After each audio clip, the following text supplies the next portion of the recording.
everybody. This is Teresa. I'm coming on here because I wanted to work on doing some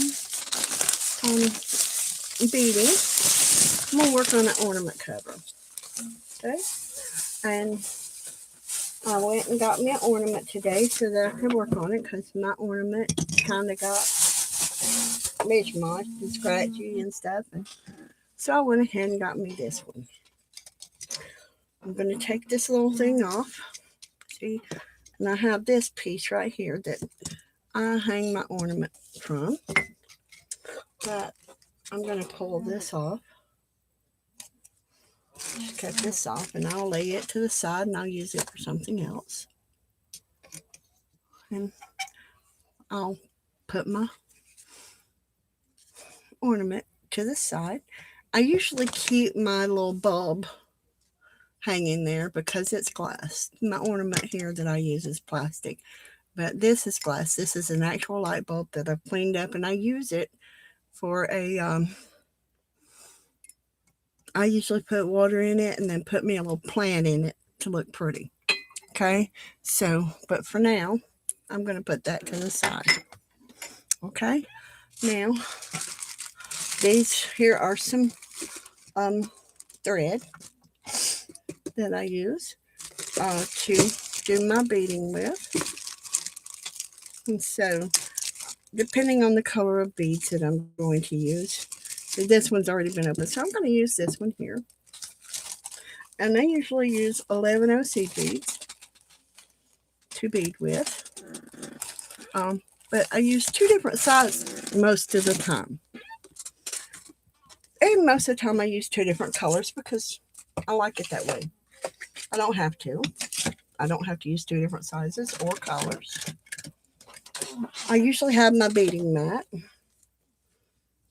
So here's what I'm going to use today to keep my beads from rolling every which way but the right way. So, and I've got all this stuff, these little things, everything and their brother sticks to them. This is my hot glue pad. I can move it out of the way. Okay. And here's my light that I usually use to make everything look all pretty and everything. And it turns. And I usually set this, only the other one I have has a hole here so that the light will shine up through it, which this one's not it. So I usually keep all this stuff together. Today, hey everybody, how y'all doing? I'm working on a bead cover, and I thought, well, there's people that's asked me about it, so I have decided to come on and work on a cover. Okay, so just to show y'all, it's really easy to do. It does take some time. Now these are 6 OC beads. These are kind of large. And when I use these, I usually use those as the accent bead, which is like if I do 1 or 4, it depends on the yes, it's very nice to keep each other company, isn't it? So I use these as my accent bead. Beth, these would be what you would see in yours as the blue bead. Okay, so these are my drop beads that I use around the bottom when I do a long dangle on them. And hi Kathy. These are the drop beads that I use. And these are 15 OC beads, which are really, really small. And like I said, these are my larger beads mostly. The larger beads that I use to put as the accent beads on. Okay. So just showing you what I use before I get started. Oh, okay. I haven't decided the color of it yet. So the colors that I've got ready to go. Okay, so these are kind of large. In case you see, these are the 6 O's right here. Okay. And these are bugle beads. They're the long, skinny beads. They're called bugle beads. Probably y'all already knows this. These are 6 seed beads here. These are large beads, okay? I do the smaller beads around. These are 11 seed beads. These are 11 O's. These are 11 O's. These are going to be the main body. These are small. These are the main body of them. These are 11 O's. These are going to be the accent, and these are 11 O's also, which will be the accents because there's not a lot of them to make a entire thing. These would be an accent bead because they're like 6-0, and a 6-0 is bigger than an 11-0, just in case y'all don't know. You probably do, but some people don't. I even take apart necklaces and stuff that have the beads, and this was actually a necklace. So now I'm sorry, y'all. I can't see very well to read, so it's hard for me to read. So I have to get really close. So if y'all see my face, I'm sorry. Me too, Beth. I love all beads. Okay. So since I am using, let's see, I may use these as accent, but I'm not sure yet. But I think I'm going to do the red and use the red thread. Okay. So, and these are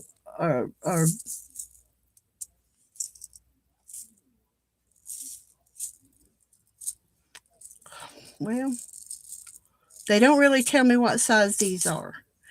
But to me, these look like a 6-0 right there. But these are an 11-0. These are 11-0. And I guess I should quit telling y'all the sizes of them and just go ahead and show you, right? Okay, so when I talk about beading needles, there are a couple of different kinds of beading needles. And I'll dump out a few beads at a time. And believe it or not, that's going to cover quite a bit right there, okay? And so what I want to do is find the color I want to accent with. So I had thought about using the silver to accent because they're a little bit larger than the red ones, but I'm not really sure. That would be a real pretty starry night ornament, which starry night ornaments are pretty sturdy because you actually have to go through them twice with your thread. So, well, I have been invited to my mom's house where my niece is hosting this year. And so, therefore, they have told me I don't have to cook anything. So, I don't have to cook this year. Be the first year I haven't had to cook in many, many years. So, okay, so where did I put that? Oh, here it is. So, with my red, I'm going to see what I've got in here. Okay. What do y'all think about these? These little clear ones here. As you can see, I didn't finish taking them off the strings that they were on, but I just thought they were these little iridescent beads here. Might be pretty with the red. What do y'all think? And I still may end up, or I may, instead of that one, I may use green and red because it is a Christmas ornament. So, I don't know.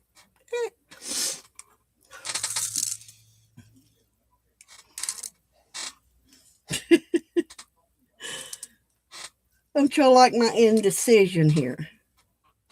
In these here, there's a lot of gold, so I'd have to pick the gold out of the blue to use the gold in them. So, but that's all right too. I can do that. So, what do y'all think of the gold in these? Or I'll decide one day. I really will. Yeah. Well, I was just going to make enough. I was going to make chicken and dressing, giblet gravy, just and green beans, and potato salad for me and Rick. And then I have these, and I think they will be really pretty. These are really teeny tiny little bicones. So I don't know if y'all can see them or not. Let me see if I can pick them up. These are little crystal bicones. Let me see. Oh,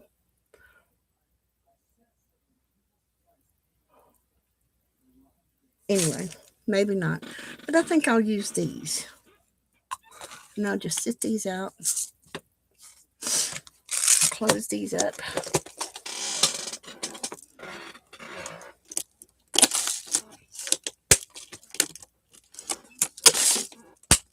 And and it really depends on the type of ornament I'm going to make, whether or not I use um, the what pattern I use. I mean, before I decide on what's what, I'm gonna put all these back in here in this little bag out of my way.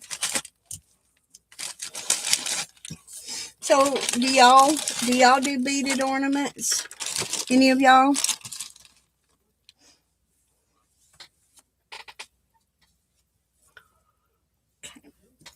Okay, so there are a couple of different kinds of beading needles that I use, but this particular time, I'm just going to use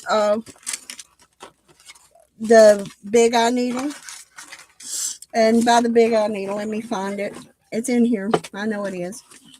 It keeps getting in my way until I need it.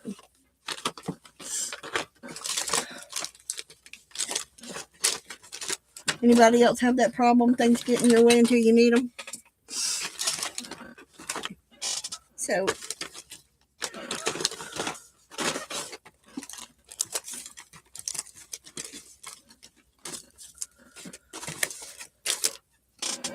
okay. So the big eye needle, this is a big eye needle.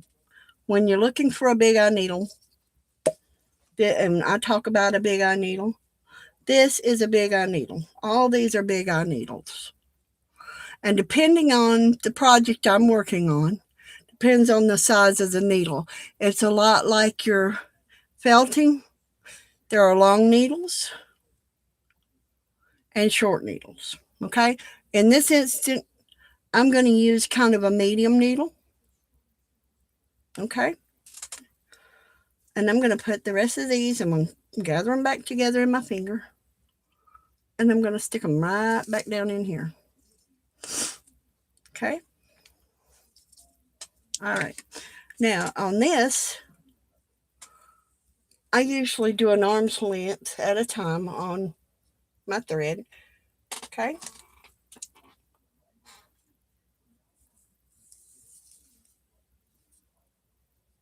Well, actually about 3 is what I usually do because I don't want it real long. I want it long enough without having to stop every few seconds on what I'm doing. Okay. And then the big eye needle. Y'all ready to see why it's a big eye needle, right? It's because the whole center of my needle opens. Y'all see that? Okay. The whole center of my needle opens. And for people with bad eyesight like I've got, that's the best needle to have. You pull it out through there, and I pull it pretty far. Okay. All right. Then I start with this one. Let me figure out where the hole is in it.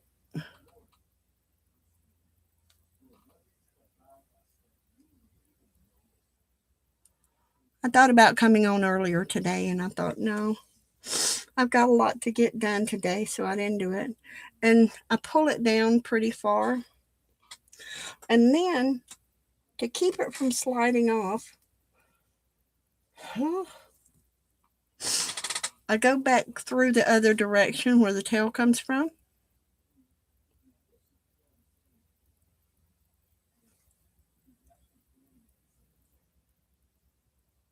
Maybe. I got to check my eyes again when I go back from my shots. So I'll go back and they'll check my eyes and see if I need laser surgery on my left eye because it's getting really blurred. Okay. And I'll pull it through. It's not in a knot, it's just around it.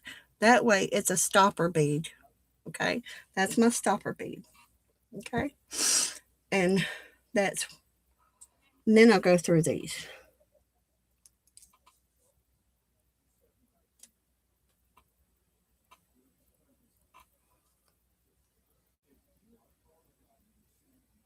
And I'll start with 3 if I can pick them up. See, this is a rag, and I really need my mat, but I've got my mat covered up somewhere, and I really needed to get started on these. So there's 3. Okay. And I'll pull them down in my stopper bead, and then I'll put another one of these on. So it's 3 and 1 on the first round. And there's about 9, depending on how big this bead is and how big this bead is. There's 9 sets that you will put on before you start making your second row. Okay.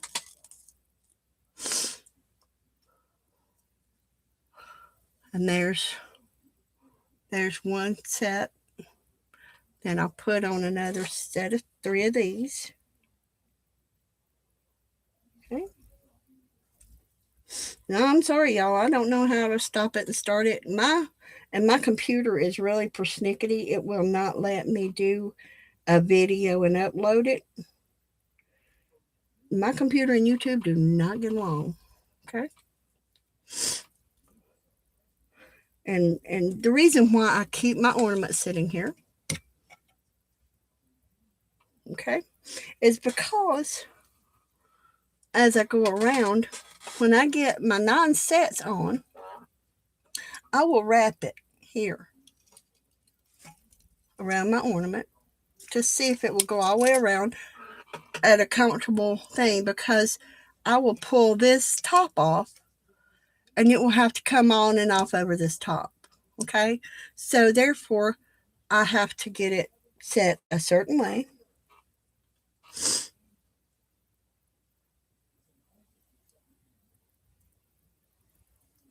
Any questions? Yeah. Beth, guess what? I found the pine tree. Now, if I can sweet talk my honey into taking me down there, I'm going to get him to take me down here, and I'm going to pick some of them up, and I'm gonna glue some to my pine cones too this year, because I really like that. That was really pretty. So anyway, and I like beaded crafts, and it goes much faster. But this is a craft right here. Because of the tiny beads and my eyesight, it takes me a while to make a cover. Okay. And see, I've got to count these beads. And what I do is I count these beads. 1, 2, 3, 4. Okay. That gives me, when I get this 3 on, that'll give me 4 sets. I'll need 5 more sets to close off. And then I'll try it and see. And I may have to add a set or 2 to make it big around enough for this ornament.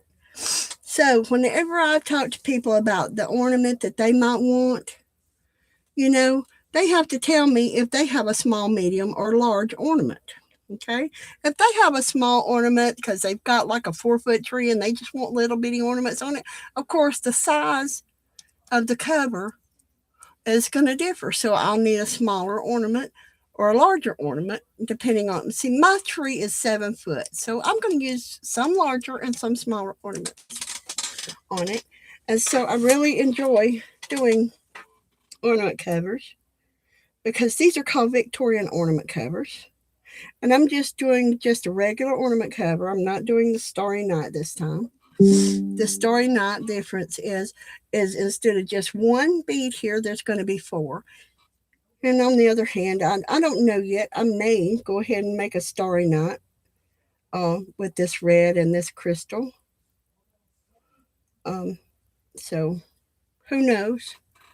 I'll decide on that as I go along, depending on what I think of this thread. This is the first time I've used this thread, to be honest with you. But this is silk thread, and it's supposed to hold up really well. It's a jewelry making thread. So, and I have a big old bag of it. That's a big bag, considering, it may not look like it, but a sandwich bag full of this kind of thread is a lot of thread. Okay, so I usually use about 3 spools of it a year making ornament covers.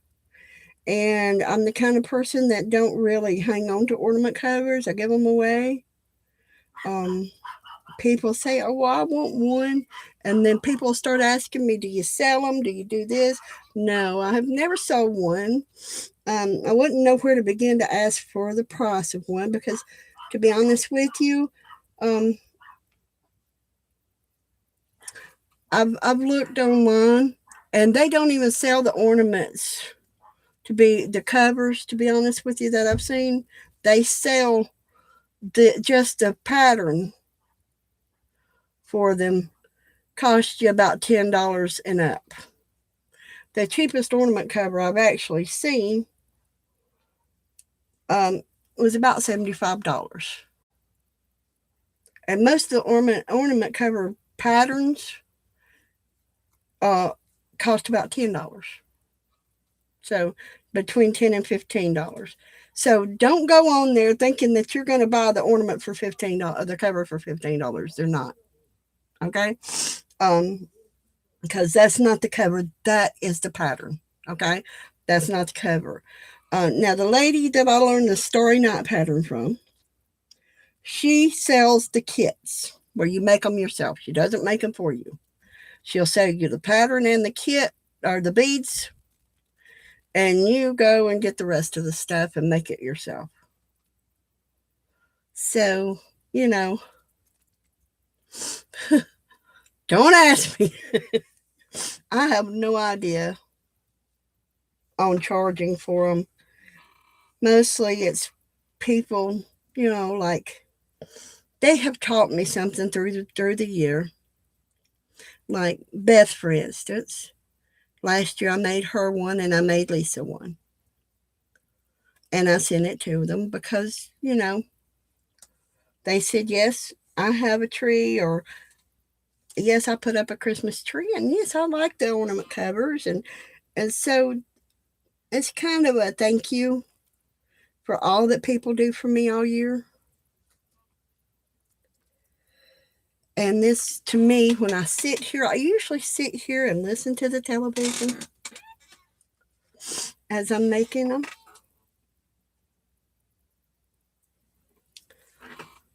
And I sit there and I listen to the television and I make ornament covers until this year. I haven't done it this year because of the fact that like I said, my eyesight's bad and my living room light is not great. So I come in here where I work on my little table, and by the way, y'all, this is number 7. Can you believe it? This is number 7. And the lady that actually taught me how to do this, she only made 7 with 8 rows down.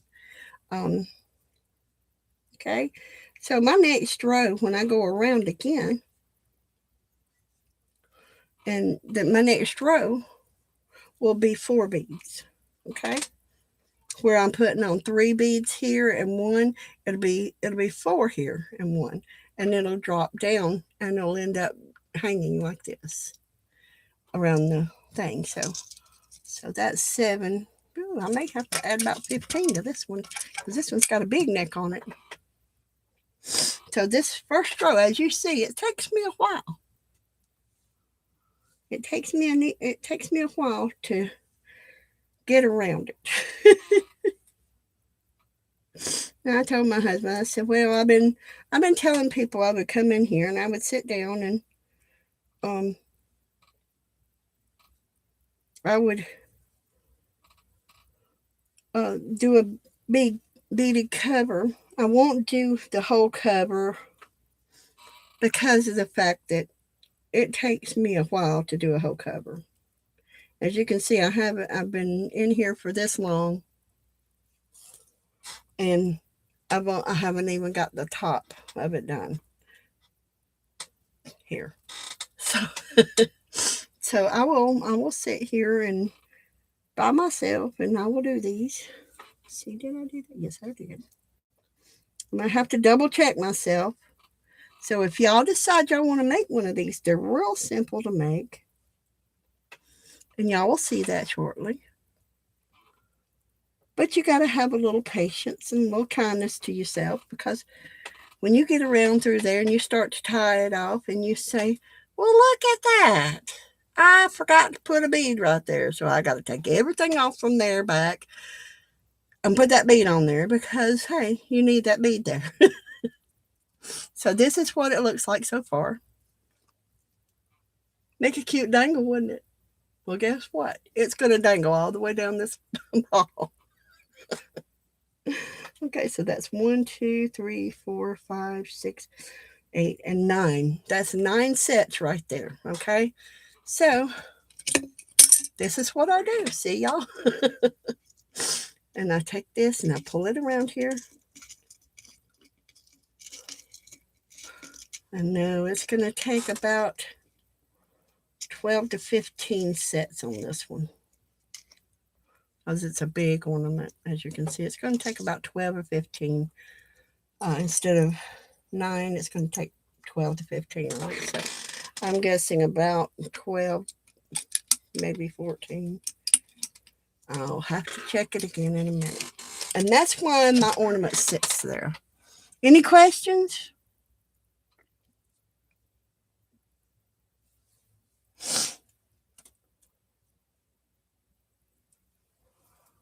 Anybody have any questions?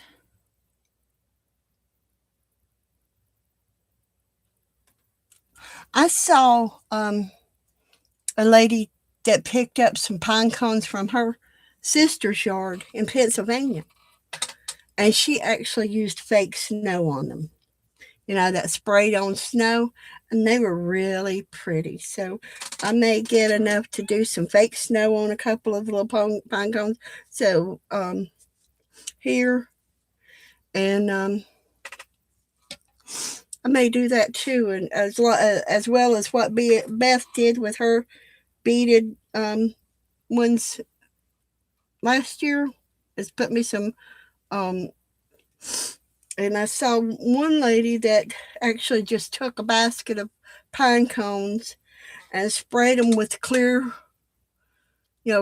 coat, and let them dry, and weaved different color Christmas lights through them because the clear coat shines, and it preserved them. And oh, that was so pretty. So that was really pretty too. Yeah, you gonna do that, Beth? You're gonna use expand paste on them?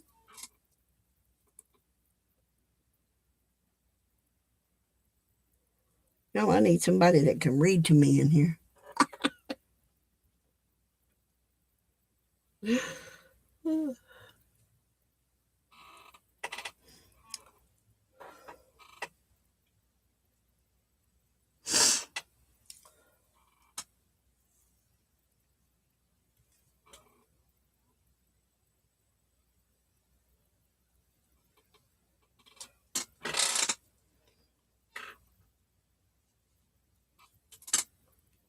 This would be 12, y'all. And I'll check it again and see, but I think I might have more along the lines of 15 that I have to put on this one. And like I said, that's why I always ask people what size ornament they have, because this one here would be like an off-the-shoulder blouse if I gave it to somebody to put on a small ornament. Now with Beth, her ornament she made, and I was watching I didn't get to watch last night. I was sick. I was throwing up last night. My husband made me go lay down. Um, he made me take some medicine and go lay down. So I didn't get to watch Beth last night, but I watched her today. And she showed her ornament, her bell that she made, and the cover that she's got on it's what I made. Uh, that she put on her bell. So Beth's, I used an ornament like this for Beth's cover. So she made her own ornament. Hi, Renee. How are you? I'm just playing with beads. People watching me play with these beads.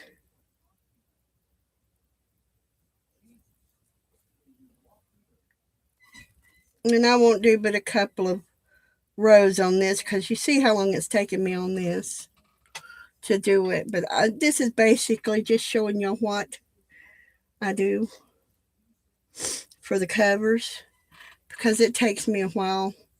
I drop beads and I pick them back up, drop them, pick them back up.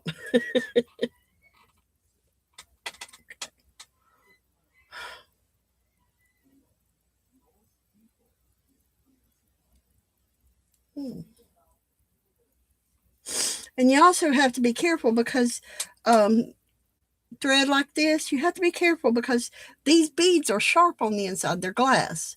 These are not plastic beads that I use. They're glass. I use all glass because the plastic, uh, while they're safer for the thread, the plastic is not as pretty under the light. When you put them under the lights and everything, and you can see them just glitter under the lights on your tree or whatever. Some people don't put them on a tree because they don't celebrate Christmas. They hang them on an ornament of some sort, like Beth's got hers on a bell, and they'll hang them from one of these just as a decoration in their home. It's not just, this is called a Victorian ornament cover. It's not called a Christmas ornament cover. It's called a Victorian ornament cover. So it depends on how you want to use this cover and stuff like that. It's not, this is not about Christmas, but I do put them on my tree. Um, I've got to make a few because last year my kids, their ornaments all got ruined. It was unnecessary, but it happened. But you know, I'm not going to go into that because, well, so I've got to make enough for two granddaughters because my daughter doesn't celebrate Christmas. She celebrates Hanukkah. So she likes, oh, she uses her ornament as a decoration all year round. So, um,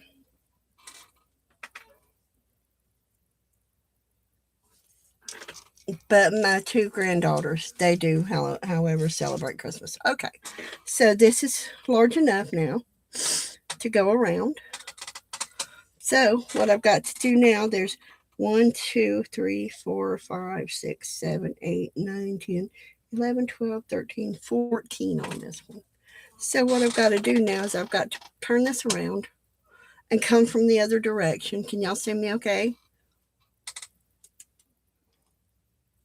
Hi, Jude. How are you? Glad y'all are here.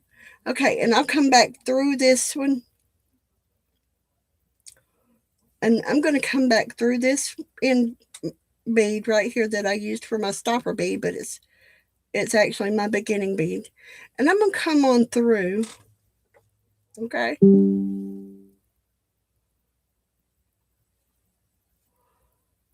And I'm going to come through these. I'm going to come through this one, these three, and this one, and come out the other side. Okay. I've got to hold it a little closer to me so I can see it. So I'm sorry. Yeah, I think y'all can see me looking at it closely. I'm going to have to bring my lamp in here with a magnifying glass on it, aren't I? Set it up, but then I'll do that whenever I go into the living room to sit there. I'll plug it in and I'll look through it to do this.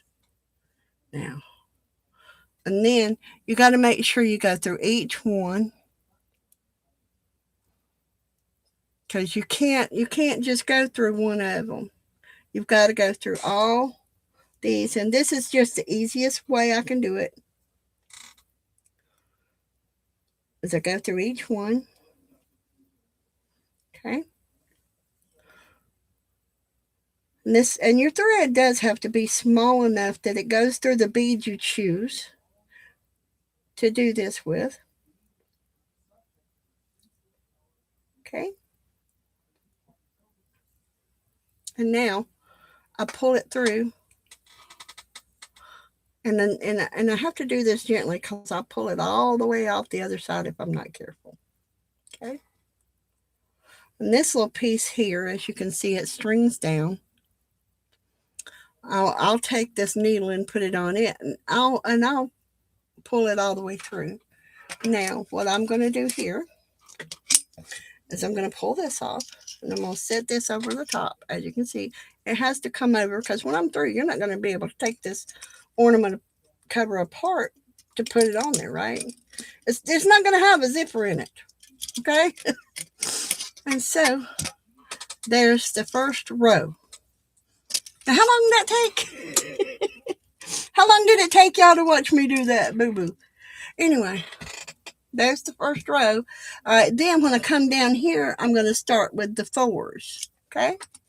And I'm going to do one row because y'all ain't going to want to sit here and watch me do the whole thing. It just takes too long, okay? And these little things, they used to be not so chintzy when you buy them, because now I have to go back and I have to straighten out every one of these little things that bends down, because they're just made out of aluminum foil nowadays. But then I have to come back in here and plus that back up there. And now I will go from here, okay? I'll do 4 of these, right?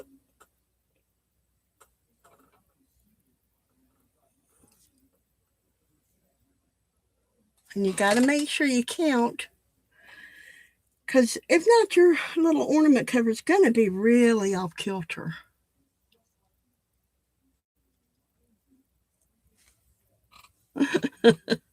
Are you having fun watching me make boo-boos in here? Have to go back and fix it and everything? Is that what you're doing? But yeah, this is one of my favorite things to do.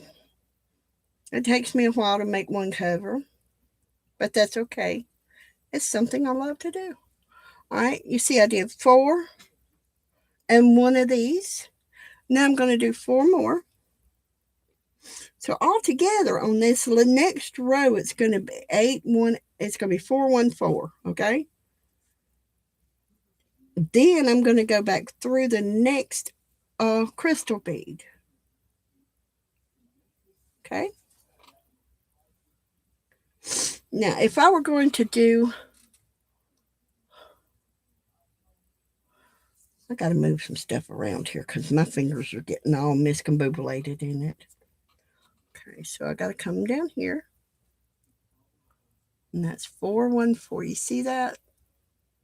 Okay. Then, after that, to make sure I'm going in the right direction, I come out this side of this bead. So I'm going to go into this one crystal bead here. Okay? The next one over, I came out this side. I'm going in through this side and coming out the other. I don't know if y'all can see this or not. I can't.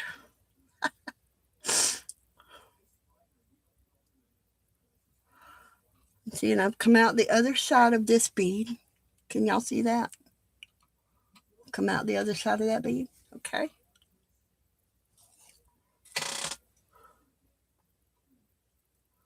Got to hold this kind of straight up.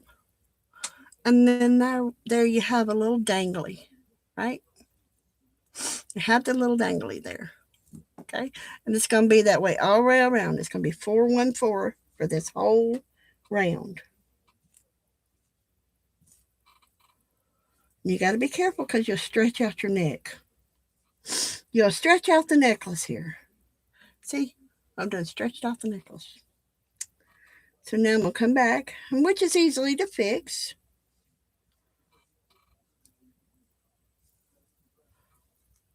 Because now I'm going to take this tail. It's one of the reasons for you got the tail. And I'm going to take this end and I'm going to pull them like I'm pulling a knot. Okay? All right. I'm going to flip it back to where I'm supposed to be. And I'm going to take 4 red beads, 1 crystal bead, and 4 red beads. And I'm going to come to the next crystal and I'm going to go through.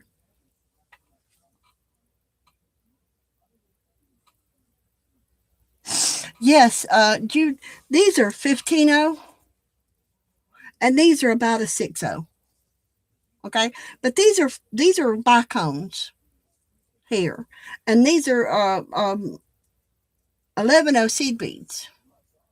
Okay, should have saw me last year. I couldn't find the 11-0 that I needed, so I ended up having to do my crystal one that I did for somebody.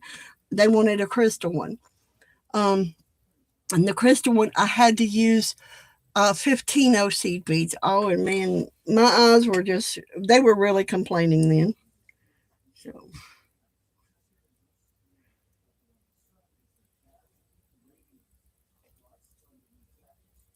okay, so here's my 4 red,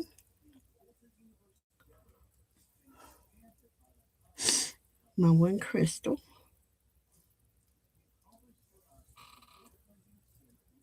and my 4 red.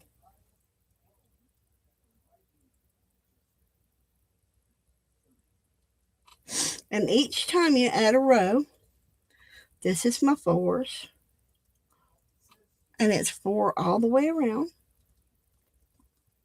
It's 4, 1, 4 all the way around.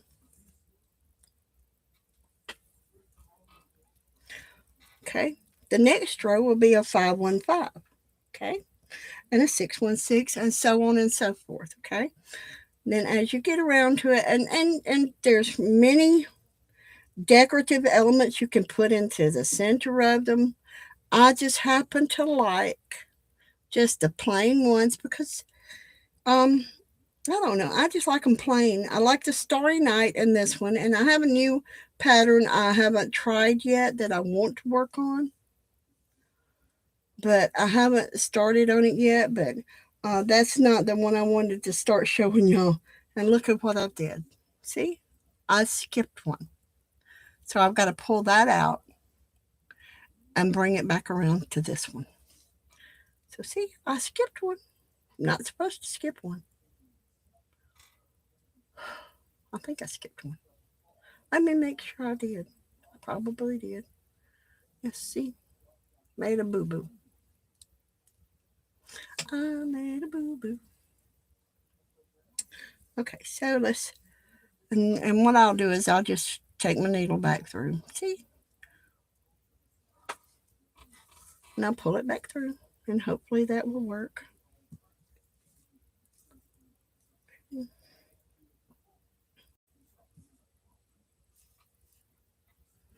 And if I don't like that, and I really don't,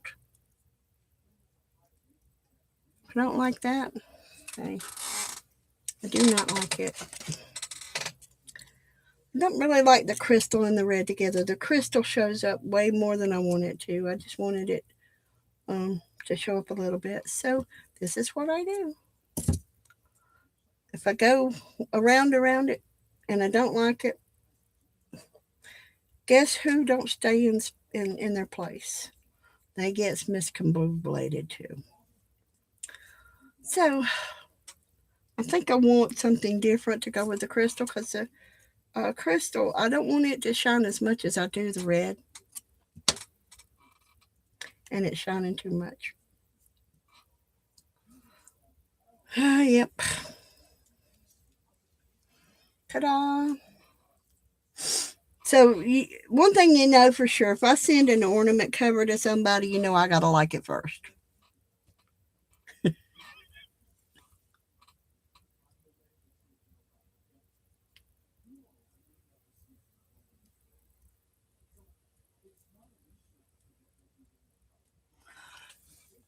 Joe, let your wife cook. If she wants to cook, let her cook.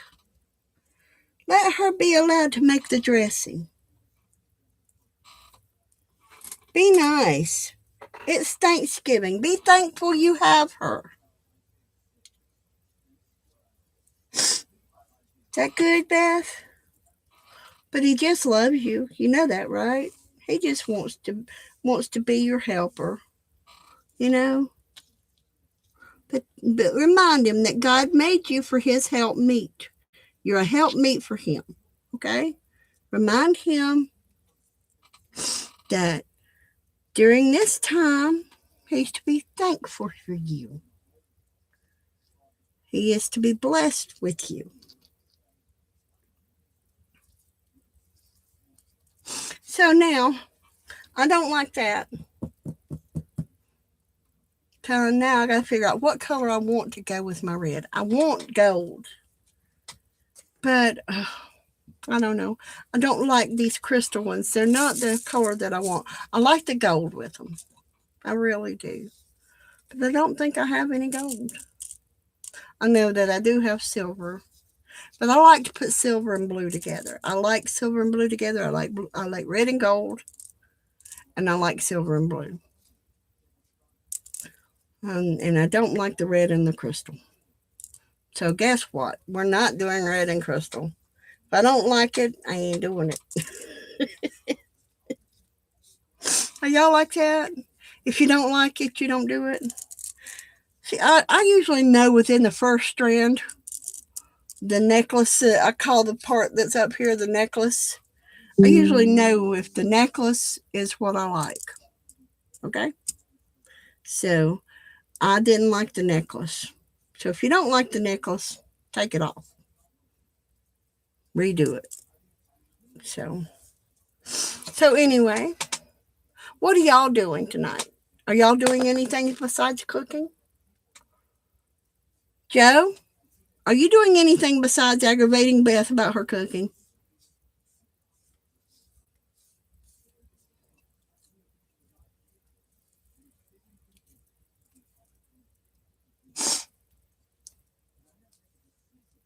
And I was thinking about something that Beth was saying earlier. I was watching her stream. I even make Rick sit down and watch it with me. I even made Rick sit down and watch your last night's stream with me and everything. Joe, I can't hear you, sweetheart. If I had StreamYard, I'd put you on there and let you talk to me, okay? But it's sometimes it's just good to sit back, relax, and enjoy somebody else's cooking. Why is he stirring your dressing? Joe, why are you stirring Beth's dressing?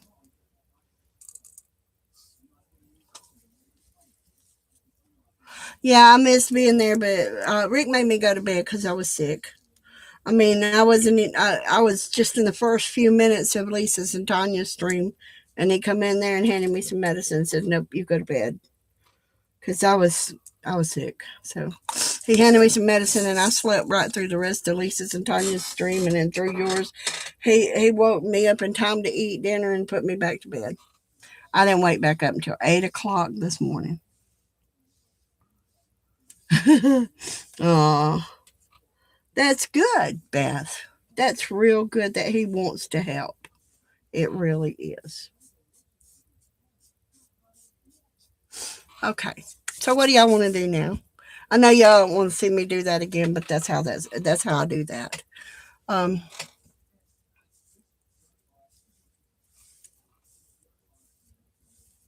Apparently I needed a lot of sleep because I didn't get up until 8 o'clock this morning.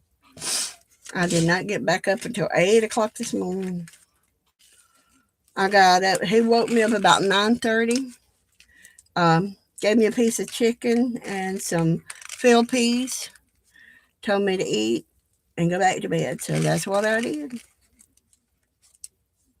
And he put the rest of the dinner away. He cooked dinner. After we eat, he put the rest of the dinner away, washed the dishes, and I woke up this morning and made coffee, and so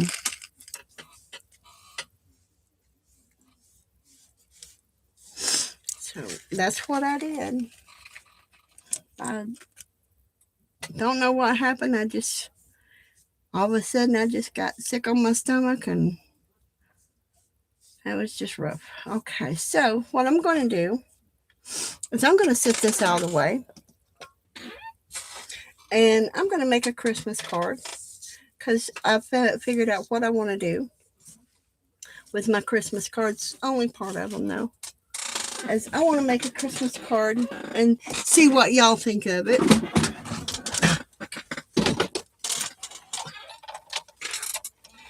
And I'm going to do 2 different snowflakes that I'm going to layer on my cards. Okay, I'm going to do one, I think, in silver and one in white. And they're going to be large snowflakes. So let me see here. That one maybe. Let me see, maybe not. That's the same size. Yeah, that's it. That's my big one. All right, then let me see.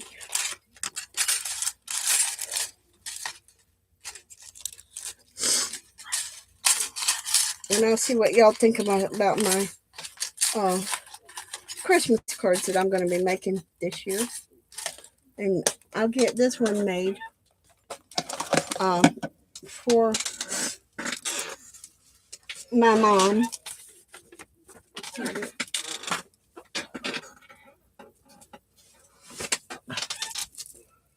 And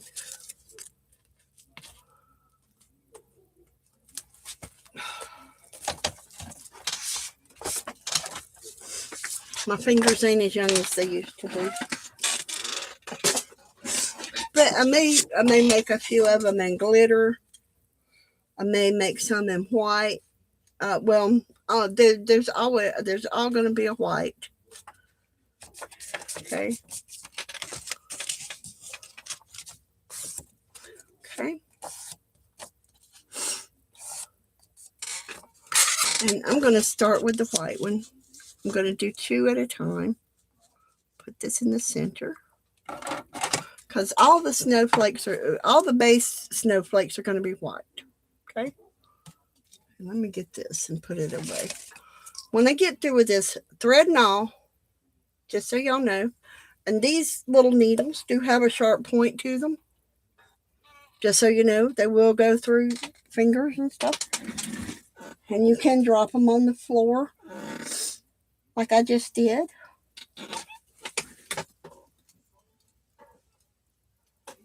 The good thing about dropping them in the floor is you got a thread hanging to them, so they're easier to see. And I just drop it down in there. And then I can leave my thread hanging out, it's fine. And then I put it back in my drawer right here. Okay. Alrighty.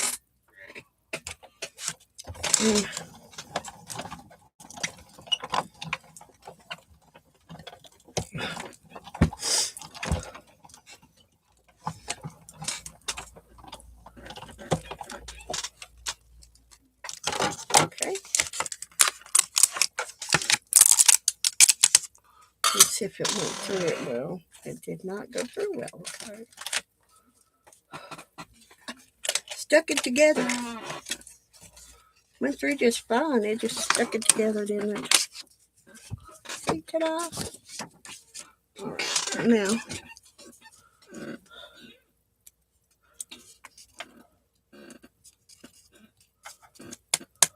Okay. And what I will do is I'm going to take this one here. I got a doll needle. Beth told me so. It's a doll needle, the long one, so they can put arms and legs on. Okay. What I do is I go through and I punch out these little doodaddles out of them. Because you're going to have to see one of them with them punched out, right? I don't have a brush that you can just roll over them and get them out. So while this one is still, and I usually only do them one at a time, but this time I did two. And there's going to be some of these, some of one that I'm special ordering that an artist friend of mine is drawing. Because I got to get them made, get them sent out, so that I can get, because I'm doing like a recipe swap ornament Christmas card this year. And I posted, and I've had a few people answer me that they wanted to do the swap with me and everything. So I said, okay, that sounds good. So now I have about 5 or 6 people that are wanting to do the recipe with me. So what recipe am I going to use? I have a recipe that my aunt used when she made peanut brittle and she sold it for the church. So it's a good old-fashioned Southern recipe. So when she sold it for the church and everything, she always had to make more and more every year because these were just, this was just awesome peanut brittle. So my peanut brittle recipe, I think I'm going to include in mine. So what do y'all think? That's a recipe that's pretty simple to make. And who knows, Joe may even want to make some because Beth's going to love it. She's going to love the peanut brittle. So I know Joe, he's going to enjoy doing this. He's going to want to make this peanut brittle because it's going to be one of the best recipes he's ever had in his life. So,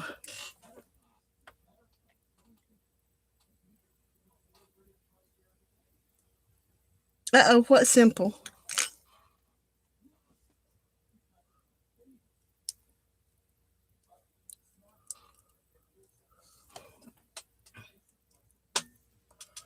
What have I missed? I have to get real close to see.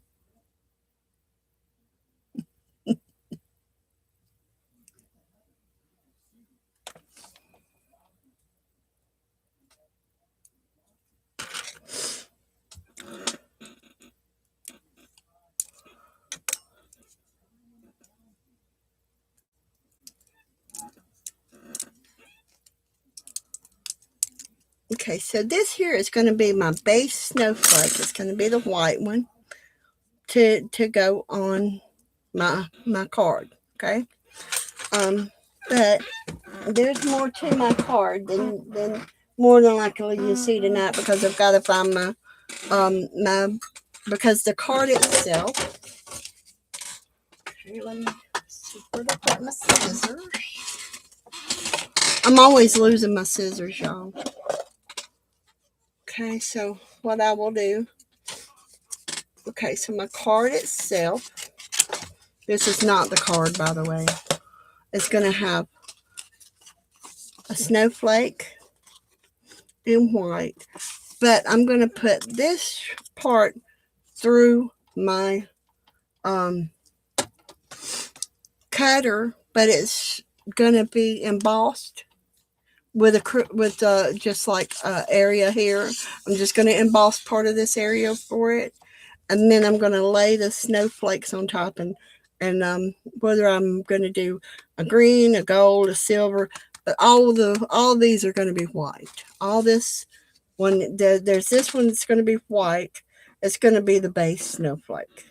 Okay, and the next one. Let me move this stuff out of the way.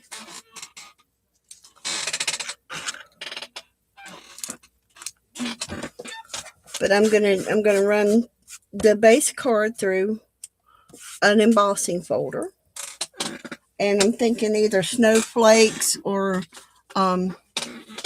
maybe my snowman, my tree that's kind of like on a hill. I'm not sure.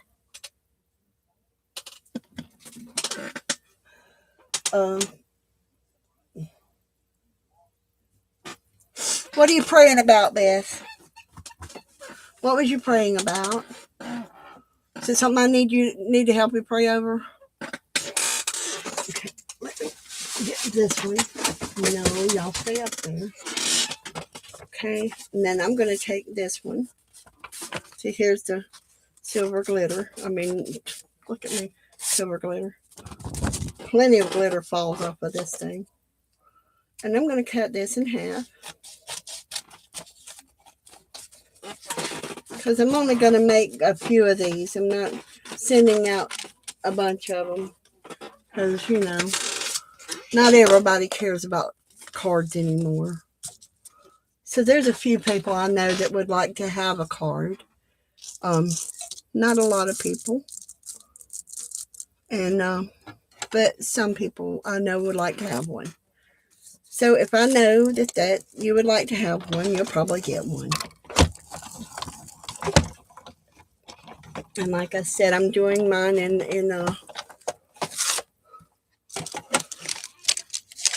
different kinds of snowflakes and stuff this year. Just to give you a general idea of how I'm making mine.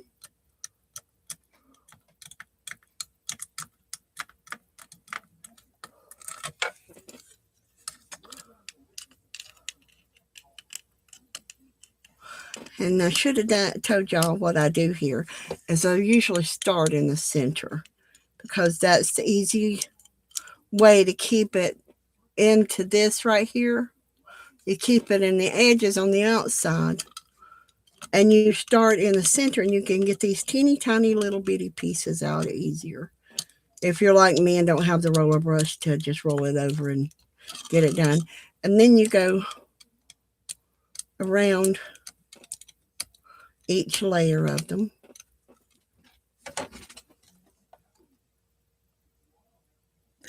You was praying for peanut brittle? Yeah, you keep on praying for peanut brittle. You'll probably get it. I was thinking about sending it to you, but I'm kind of afraid. While it does last a while, with the mail like it has been, they're saying it takes longer to get things now. And it's considered a perishable. So I was thinking about sending you some of my peanut brittle and see what you thought of it. And just sending you the recipe along with it. So now if you want more, here you go. Because my recipe is a little different because of the way it's made. And it's really easy to make. But it does take some time. And that's the honest truth. It takes time to make. But anything worth having is worth waiting for, I was always told. So, but I'm going to try to get you some peanut butter in the mail and peanut brittle in the mail. Not peanut butter, peanut brittle. But mine, I'm going to use salted peanuts. It calls for non-salted peanuts, but the sweet and salty to me is better. Roasted salted peanuts. I like that better than plain peanuts. Because to me, the salt that is on the roasted salted, to me, tastes so much better than just plain because it gives it another dimension of flavor, a layer of flavor. And I'm a person that's like that loves layered flavors. Okay. So I like the layered flavors. Okay, Teresa. Okay, so these will be layered like this onto the card. And then I will probably, because I don't have the stamps for it, I will probably handwrite Merry Christmas. And on the inside of your card will be a handwritten recipe that you can stick into your recipe box. Decisions, right? Do I actually write it on the card here where it's going to be a blank card and you can just cut it down cut it off and put it into your recipe box. And you can use the card and for some other reason. Or do I just include with it a recipe card? Big decisions, right? What you need, Nettie? Hey, Nettie. Glad to see you here.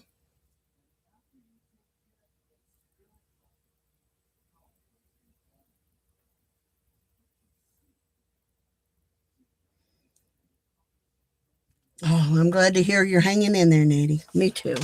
So this is, and then, like I said, all these are going to be white. These base ones are going to be white. The top one's going to be like the green glitter, or I have these right here. I have the red foil, which I think is really pretty. I have, well, I can show you what I've got on these that I might be using some of them. I've got the red foil. Okay, I've got the blue foil. I've got the gold foil. I've got the green foil. And of course, you saw the blue. So that's the foil I have to make them with. Thought I had silver, but I think I've used all my silver. How about that one? How about that one? But the green, I think, looks good. And in the center, I'm going to see if I can find my little pearls. Let's see. All right, stop that. Okay.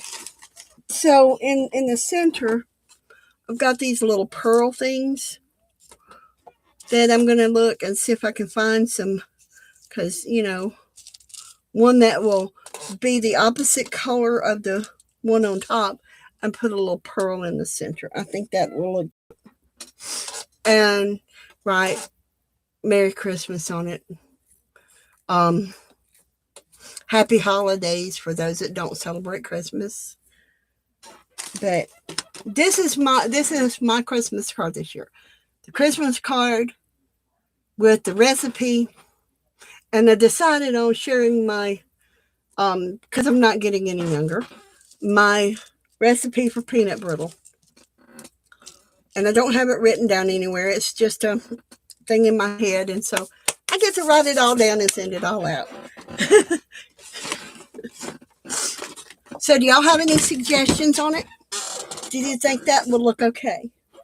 Because this right here is going to be run through an embossing folder, so it's going to have dimension. Then I've got the white snowflake, the colored snowflake. Then I'm going to have something on the inside that I've written to whoever I send it to, because different people are going to be, glitter's making me itch, I'm sorry. But different people are going to get a different thing. Like, I know Lisa from my Eclectic Life, she likes green. I know Beth happens to like blue. My husband likes red. My mom, my sister-in-law likes purple. And, you know, okay, Nessie, I will see what I can do for you. Y'all, if you don't mind, if I do not have your address and you want a card from me, please, can you message me in Facebook? My name is Teresa Trott Church in Facebook, okay? So if y'all want this ugly little Christmas card I'm working on, no, really, I think it's going to be pretty when I'm done. If y'all want a Christmas card like this, I'm not going to tell you exactly that I'm going to do it in your favorite color, but I will tell you that it will be, the top one will be a color of some sort. The bottom ones are all going to be white. This is going to have some kind of a dimension on it, which I'm going to run through my embossing folder to get that dimension. And it's going to have a recipe on the inside. So Yes, but Nettie, I have yours. I have your address already. But thank you. I will definitely do that. But I'm just saying, if you want a card from me, those of you I don't have your address, you can message me on Facebook under Teresa Trott Church, TROTT, because there's a lot of Teresa churches on Facebook. So just to let you know, you'll be giving somebody your address that you may not want to have it if you don't put the Trott in there. So anyway, this is what I'm working on. I'm working on my Christmas cards tonight. And see, this is the silver I had. I thought it was really pretty. But I think I've already sent out the silver that I had. I think I used all that. Maybe I need to go to Walmart and buy me some more silver. No. Y'all can settle for what I have. So anyway, but like I said, I'm going to make these.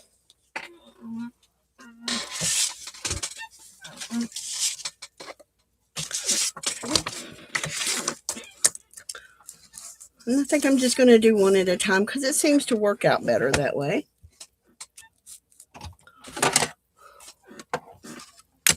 It cuts better, I think.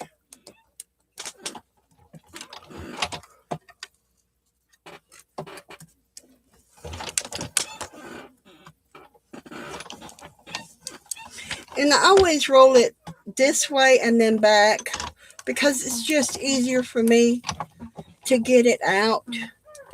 Instead of trying to pick it up here, I roll it back and pick it up where I started. That's just easier for me. And what I will probably do is I will take my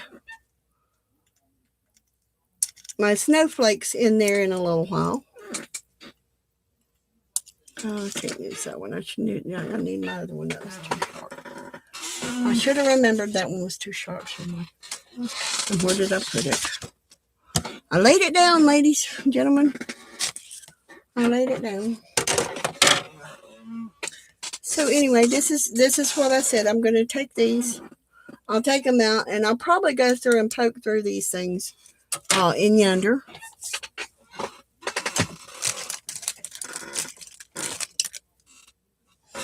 I do have that, though. But it's just, to me,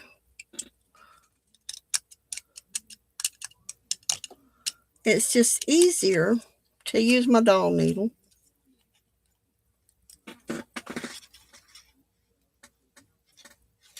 Yeah, I was thinking that too. It's pretty because I don't know if you can see it or not, but there are little diamonds that are poke outs, and these are look like little C's, like Coco Chanel or something. I don't know. Some people know what Coco Chanel is, but some people don't. It's okay. But this little thing right here bothers me more than the other because I have to keep rolling it on out to get it under here. And my needle, I just put it around under here. And I'll probably take this in there in a little while. And I'll probably make me several of these little snowflakes. And I'll sit in front of the TV with my little pokey tool.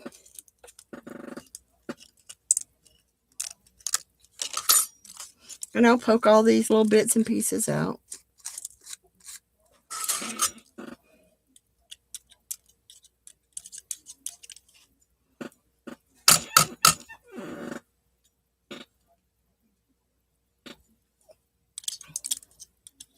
And by the way, y'all, if y'all don't ever let anybody tell y'all to run wax paper through a die. Don't ever let nobody tell you to do that. All it does, and you cannot see it, is it gums up your die. It sticks to your die, and it will ruin your die. And then you got to sit there and scrub it, and every time you have to scrub it, guess what happens to your die? It dulls it. So don't ever let nobody tell you to run wax paper through it. Do not cut wax paper with your dies. And if you do, don't say I didn't warn you. Okay, so if it doesn't look like it's cut out enough to me, and this kind of right here doesn't look quite like it's cut out enough, and I'm trying to convince my husband I need one of those magic mats for Christmas. Y'all ever heard of those, a magic mat? But anyway, what it is a mat that instead of using this plate, you use a mat. And the mat helps, it helps these dies to work better. See? All right, now, what your rubber mat, okay, you put this back in, make sure that it's in straight.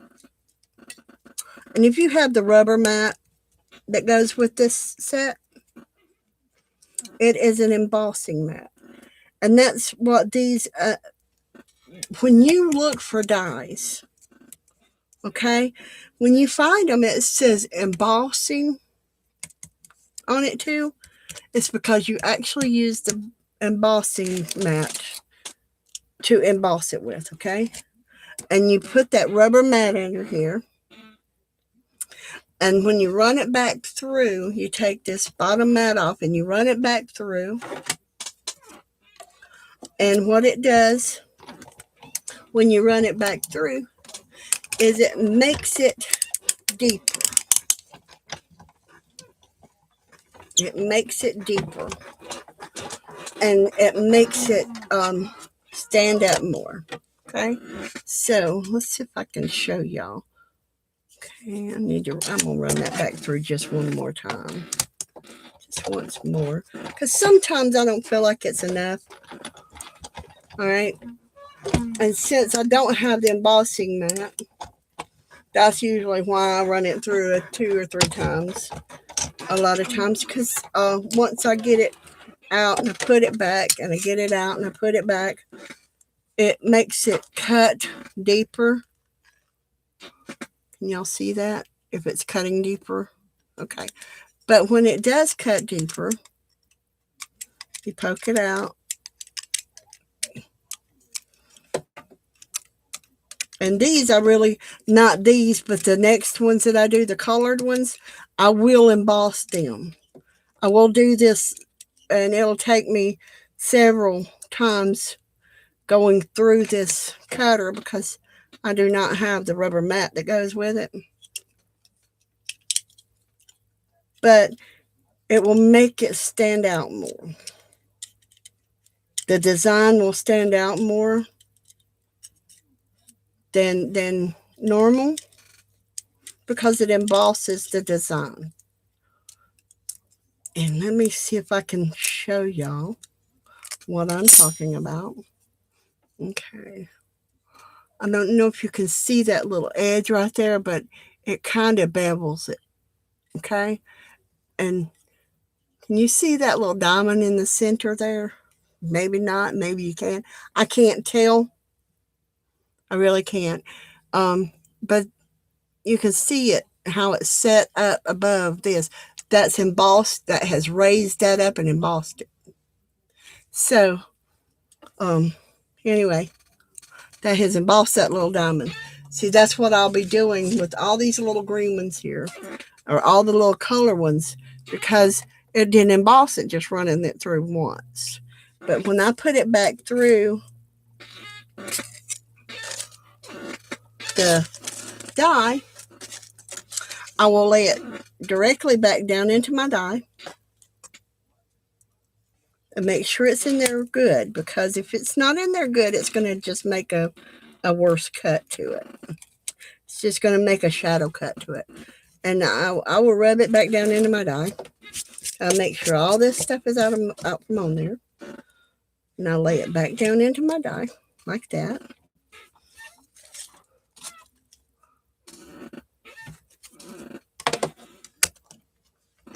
And I'll run it back through.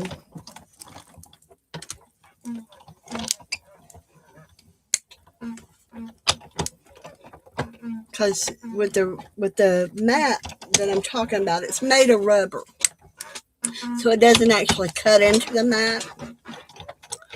And when it doesn't cut into the rubber mat pushes up on the die, and this pushes down kind of like in a foam, like a memory foam.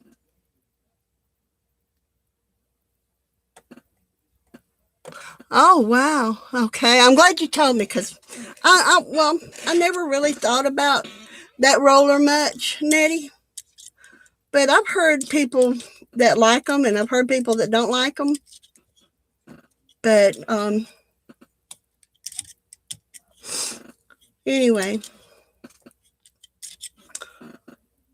But y'all remember that this recipe I'm sending to you, the lady that made this recipe has passed away. Okay? So I cannot get her permission to give out her recipe. But since she gave it to me, I guess now it's mine to gift to who I want to, right? So now, you can't really see it, but when you get the card, take the time to look at these little points, and you'll see that they are raised.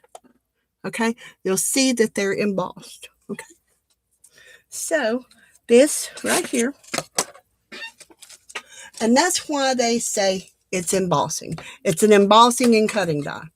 Okay? That's why they say they're embossing, because you can use them to emboss with. Okay? So this and this, right? And I'm going to offset these like this. And I'm going to set it on the card.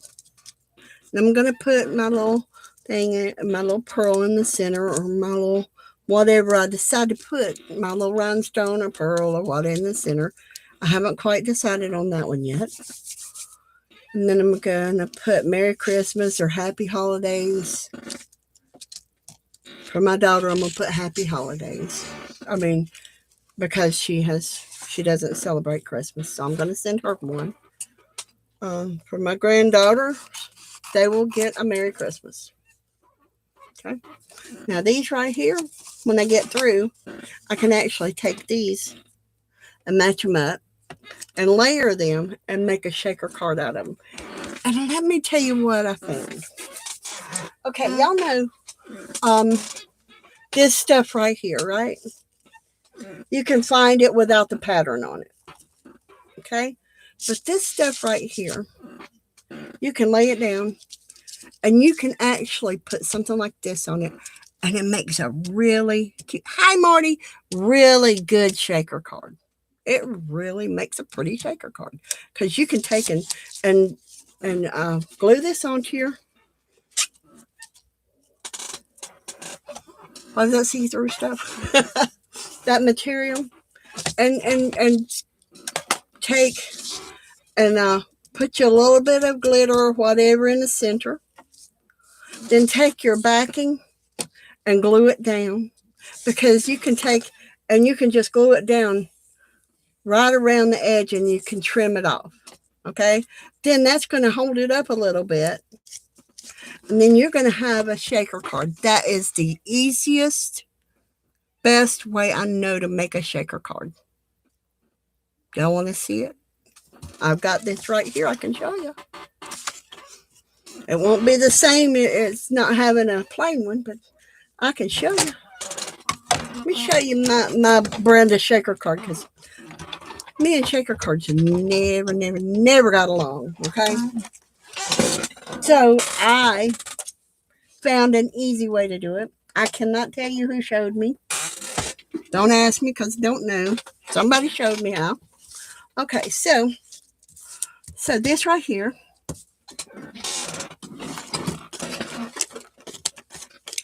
you pull this out. Y'all all know what this is, right? Okay. And by the way, y'all, I'm trying to remember. Okay, so I want this right along this edge, right? Okay. And it doesn't have to be real thick, like I said, because I'm going to put this one down here. Okay.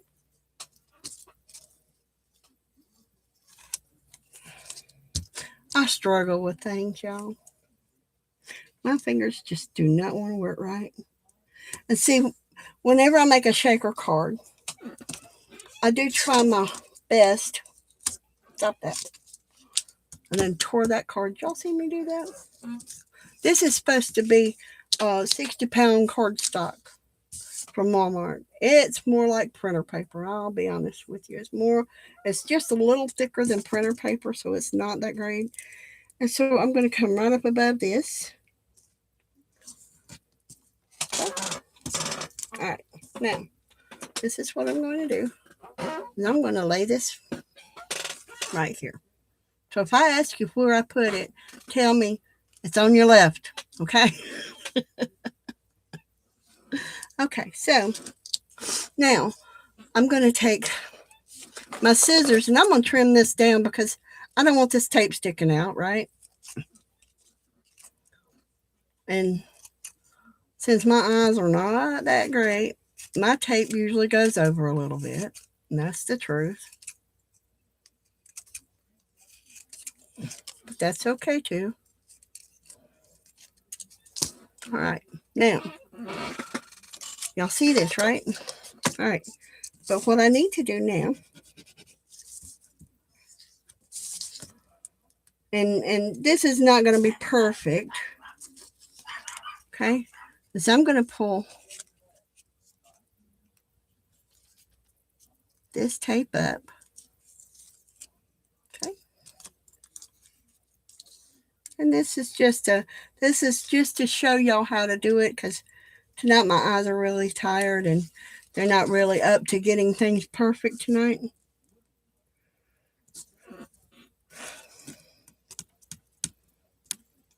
So I've got a little gap here. So what I would do is for that little piece of tape that was too long on the end,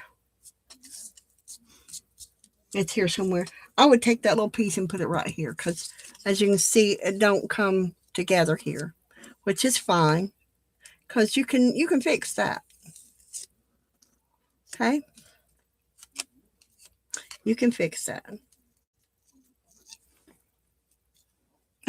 Yeah, Gizmo alert. Did you hear him? That wasn't Gizmo. That was Sparkle. Okay. Gizmo is somewhere, but I'm not sure where. Okay, now what I want to do is I want to take this and I'm going to lay it down. Of course, I got to keep it kind of straight, but of course it's not going to go straight because I'm on camera, right? It don't go straight when you're on camera, does it, Beth? Okay. So, and I figure if Beth streams tomorrow night, and I think she said she was going to, so if you're not subscribed, please do. We'll enjoy it. Okay. All right. See, that's on that right there. Okay. Now, I'm going to take and I'm going to cut this right here, right down the edge. It's fine because it's on there. Okay.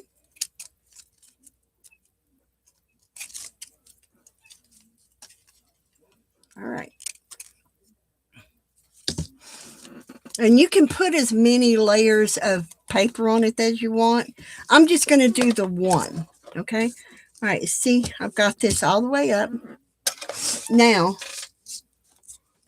I've got all these little doodaddy pieces here. And you can use whatever you want to in it. Okay. Let's see. What can I use here? I know it's here. There it is. Let's try a few little beads. I'm going to try a few little red beads in the center of it. I think that'll be cute. Okay, let's put a few little red beads. Okay. That'll work, right? Okay. Then, since this is going right down here, I'm going to use, well, stick to my fingers. Dump all the beads off. That'll work. And I'm just going to put my tape on here.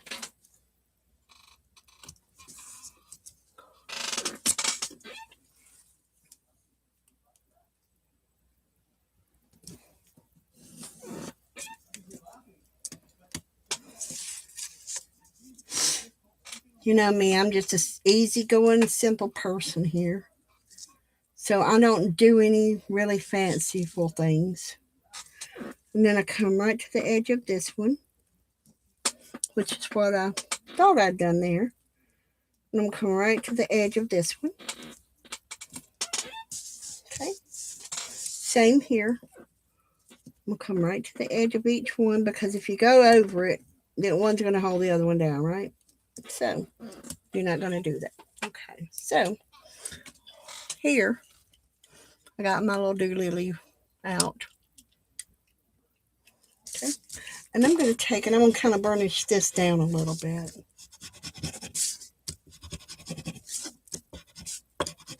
And this is for people that want easy stuff to do.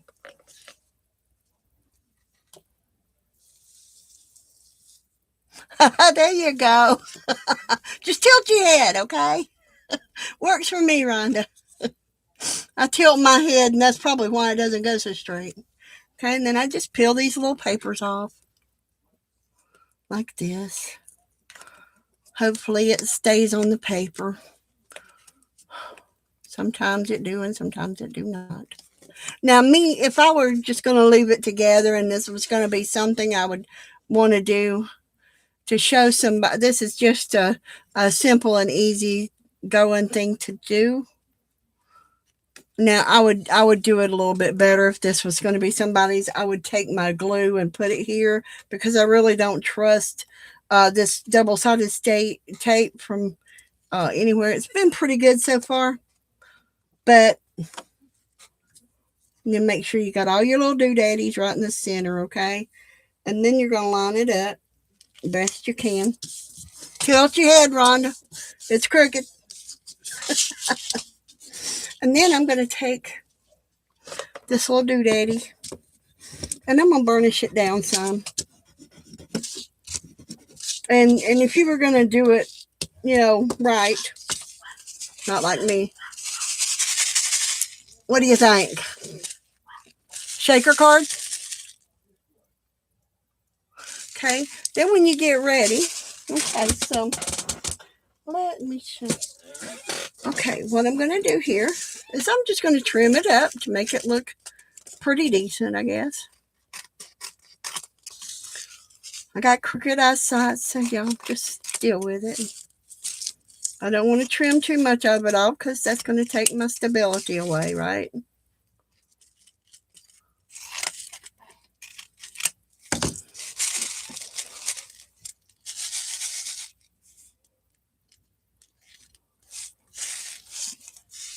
Right, shaker. But see, now if I were going to give this to somebody, instead of just demonstrate it, I would probably come around here with my tape and put this down closer to the snowflake so that it doesn't roll down behind the white. This way it does, but you know, you can use a circle punch, you can use a Christmas tree punch and everything, and you just have yourself a ball making fast and easy ones. Pretty fast, right? Okay, suppose I wanted to take and put this large snowflake I have right here, right? Because this snowflake here will actually fit over it. Suppose I wanted to use that silver one, right? Or this smaller one would be great for a shaker card, right? These right here, I've been using them as stencils. They make great stencils. So I've been using those things like that for stencils. But you got a die cut machine? You've been doing some die cutting? Make some shaker cards. Okay? And you can go a little bit closer just so you have the snowflake part or the cutout part, right? You can go here. Like I said, I would probably go right around the snowflake if I were sending it to somebody. But this was just quick, excuse me. This was just a quick, easy way to show you to make a shaker card. But you know, you can buy these sheer fabrics right here at Dollar Tree. And you can buy them at Dollar Tree, of course. And when you buy them, you can buy them in multicolors. You can buy them in white. You can buy them glittered or non-glittered for a roll of them for $1. And there you go. Quick, simple shaker. Anything else that you can think of that you might want to know what I can do? I don't know. I don't do very much if somebody else hasn't already done. But I figure out easy ways for me to do them. I figure easy ways for me to do it. And I thought, well, you know, maybe I can show y'all easy ways to do things. So now, my Christmas cards, you know, some of them are going to be snowflakes. Some of them are going to be an artist friend of mine is doing some of them for me because I ordered them from her. Mainly because I liked them. And I know some people that like gnomes. And she's making me some Santa gnome Christmas cards. She's going to draw them, and I'm going to color them. Hey, Barbara. It's so good to see you. I'm glad you're here. So, anyway, like I said, my Christmas cards this year are mostly going to be my snowflake with Merry Christmas or Happy Holidays, whichever one you prefer. Then it's going to have my recipe inside for my peanut brittle. That nobody, I don't think, has that peanut brittle recipe but me anymore. Because if they do, nobody makes it. So this is going to be my Christmas card. This one I'm going to have to run back through because it's not quite punched out well. But I'll put it back on my snowflake and I'll cut it out some more. That's the good thing. If you know how to do this and line it back up, you can push it back into place. And you can run it back through. It's going to emboss it somewhat. Thanks, Barbara. Well, I've got some people that I'm swapping recipes with. They've already told me they wanted to swap recipes with me. I posted it on my page, what I wanted to do, and I have a few people that said yes, they wanted to. That they wanted one of my cards as well as my recipe. They don't know what recipe they're getting, however. Y'all are the ones that know what I'm sending out in my recipe. So, there's my shaker.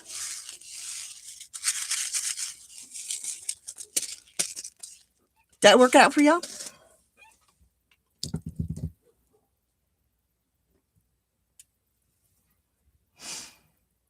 What'd you do, Marty?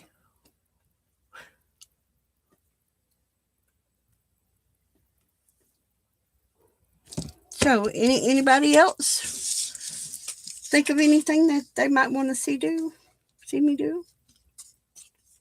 If not, then I'm going to pull my machine back out and start my snowflakes again. I was just coming across when Beth, I think, said that would be good. These things would be good shaker cards. I thought I would show y'all the whole shaker card. Hope that was okay. Okay. So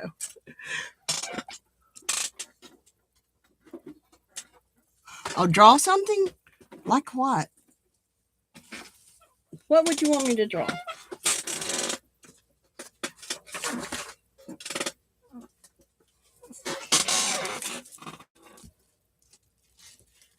Okay.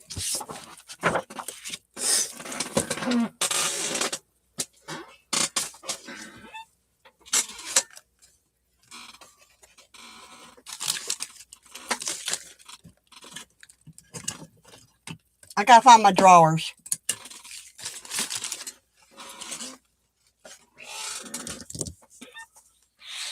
Oh, don't know about an angel. I'm not very good with stuff like that. That's up your alley, Beth. My drawing is not. My drawers ain't very good. Let me see.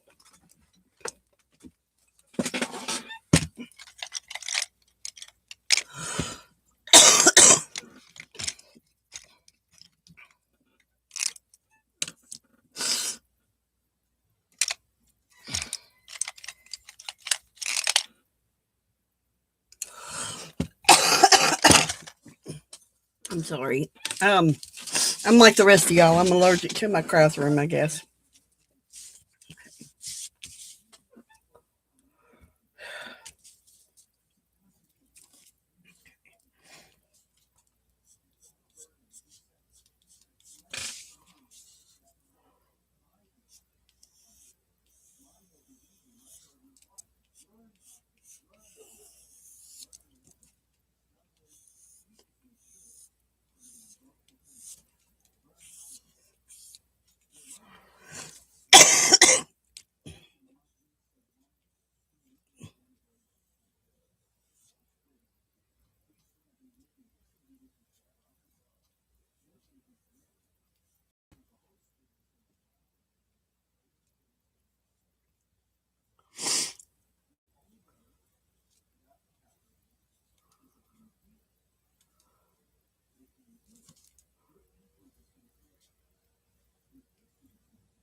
Yes, all my cans are naked.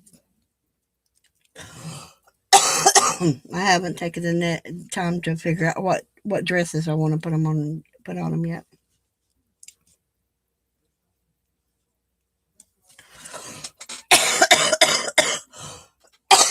I'm sorry, y'all. I'm real sorry about that.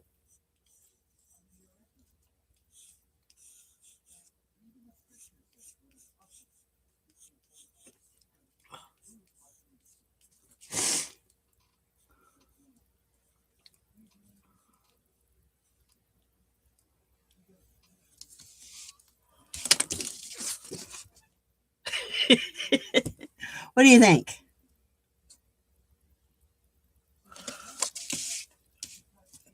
That's that's how I draw an angel. Especially when I don't have a picture of one and I don't have my phone in here to look one up. So let's see.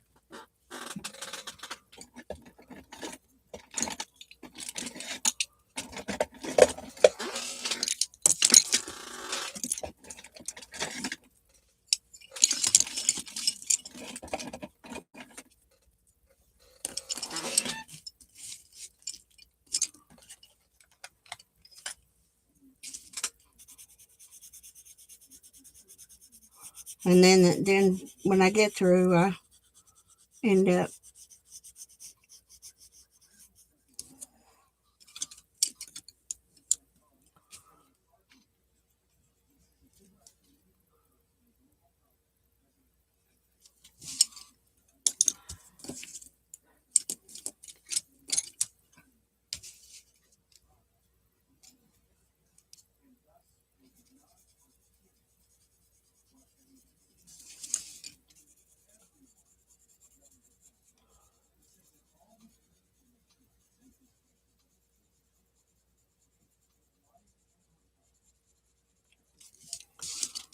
As you can see, I'm not very good,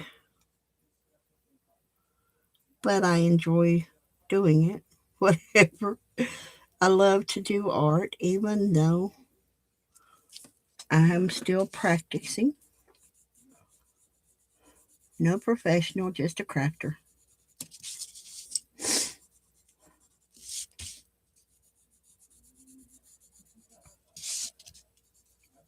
Is anybody else arting along with me?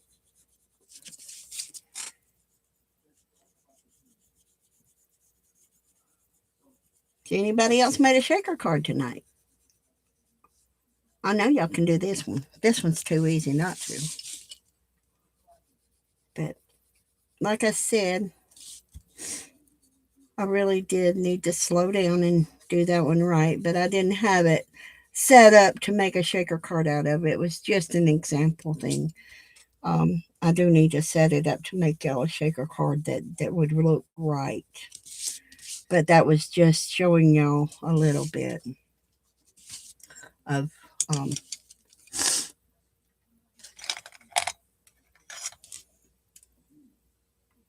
oh, I bet that it's going to be really pretty, Barbara.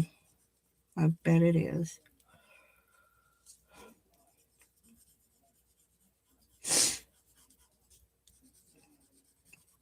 I wonder where the idea that angels have halos came from. I haven't ever looked that up, but I always heard an angel has a halo.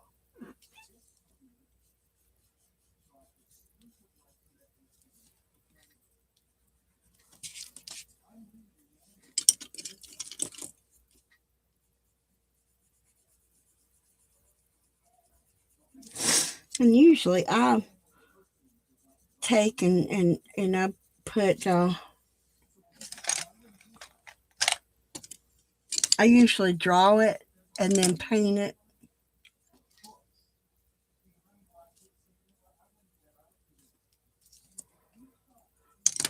with acrylics because I think acrylics look pretty when you paint with them.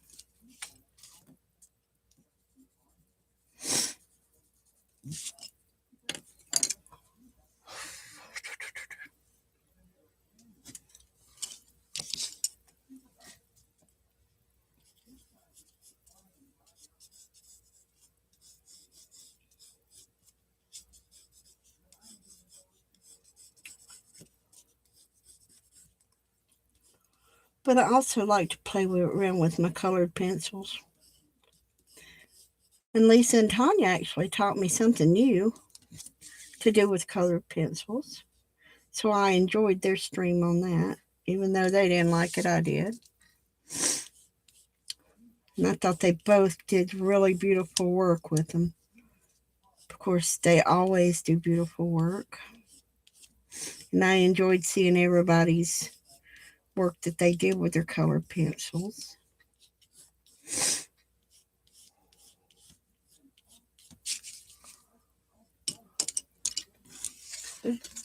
Funny looking angel, right?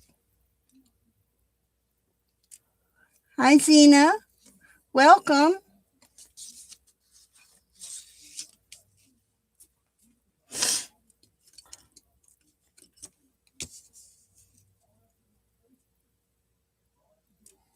Oh, about how they were talking about um how to put the foreground first and how to add in the background.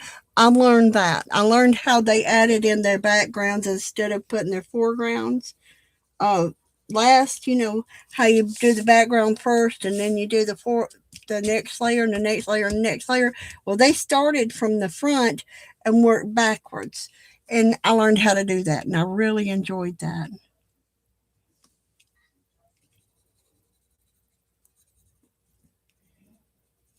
She I made her a big mouth so she could sing really loud. You know, something like, he's still working on me to make me what I ought to be. Looking just a week to make the moon and stars, sun and the earth and Jupiter and Mars. You know, so she can sing.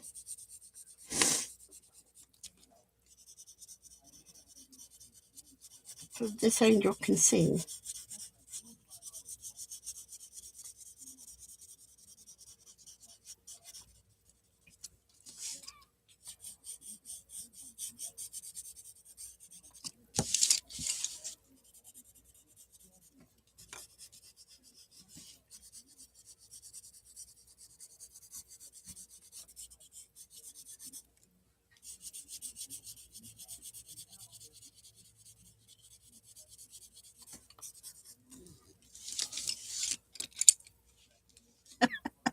Oh, thank you. It's not very good, I'm afraid. I don't have a voice of an angel, that's for sure. But, you know, I just I like to fool around, though. I do.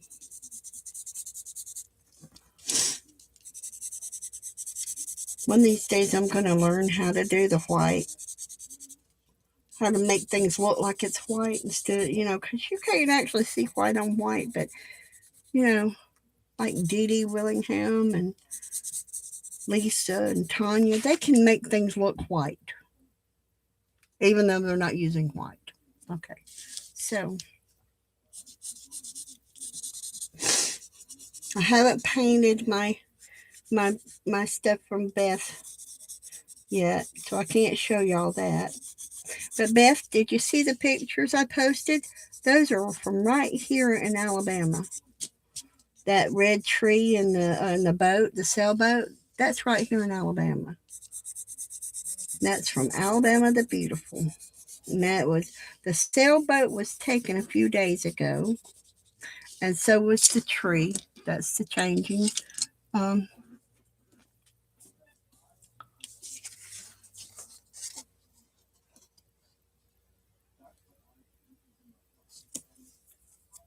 I have my own recipe for my own dressing, and everybody seems to like it because, um, you know, most dressings have onions chopped up in it.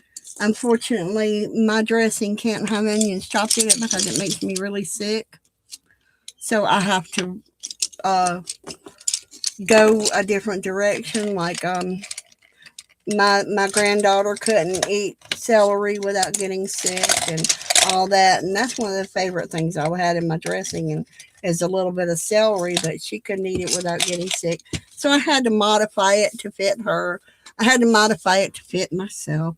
Um, so all this stuff I've had to modify because my son-in-law, he won't eat anything that's got the gizzard or the heart or the liver or anything in it. So I had to modify my giblet gravy to where he would eat it. And so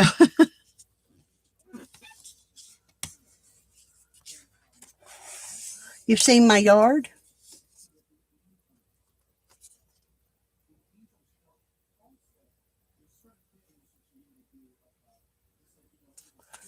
Oh my gosh, Zena, that would sound like a great recipe to have.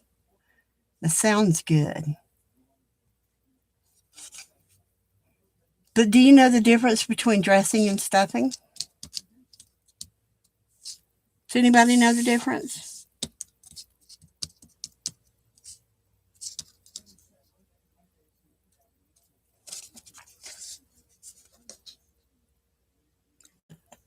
Think she'll sing real loud now?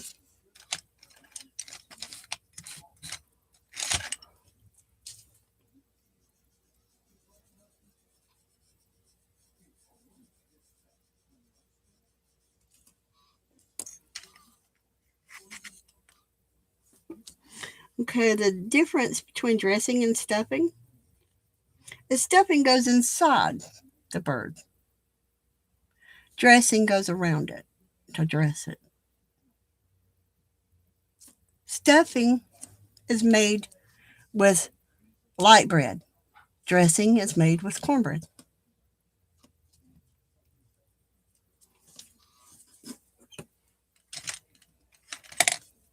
And well, it's also the way you make it too, Beth. Um, a regular cornbread dressing is that it's outside the bird and it's made with cornbread. A stuffing, however, is put inside the bird, but it's made with cornbread and toasted, really hard toasted bread. So that's the difference between a stuffing and dressing. I make mine with cornbread. I don't use loaf bread in mine at all because my husband doesn't like it that way. He just likes it made with cornbread. Um, but I make mine. I can't take I boil chicken to make my dressing.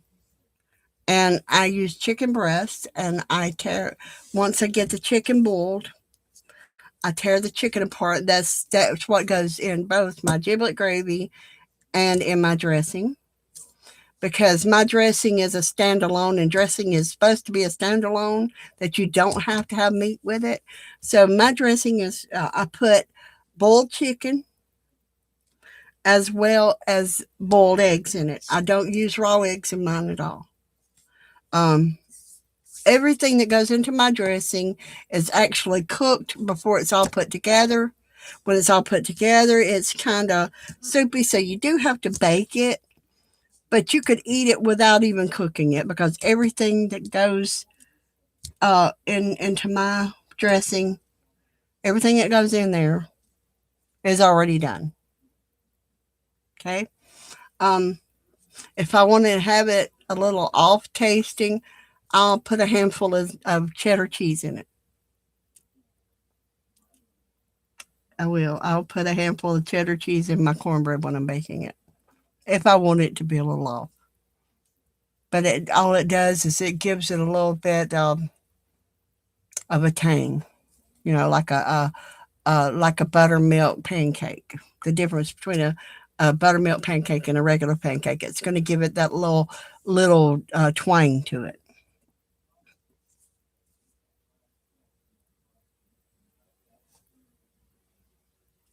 You'll have a wonderful Thanksgiving, Barbara. Thank you for being here, honey. I appreciate you being here.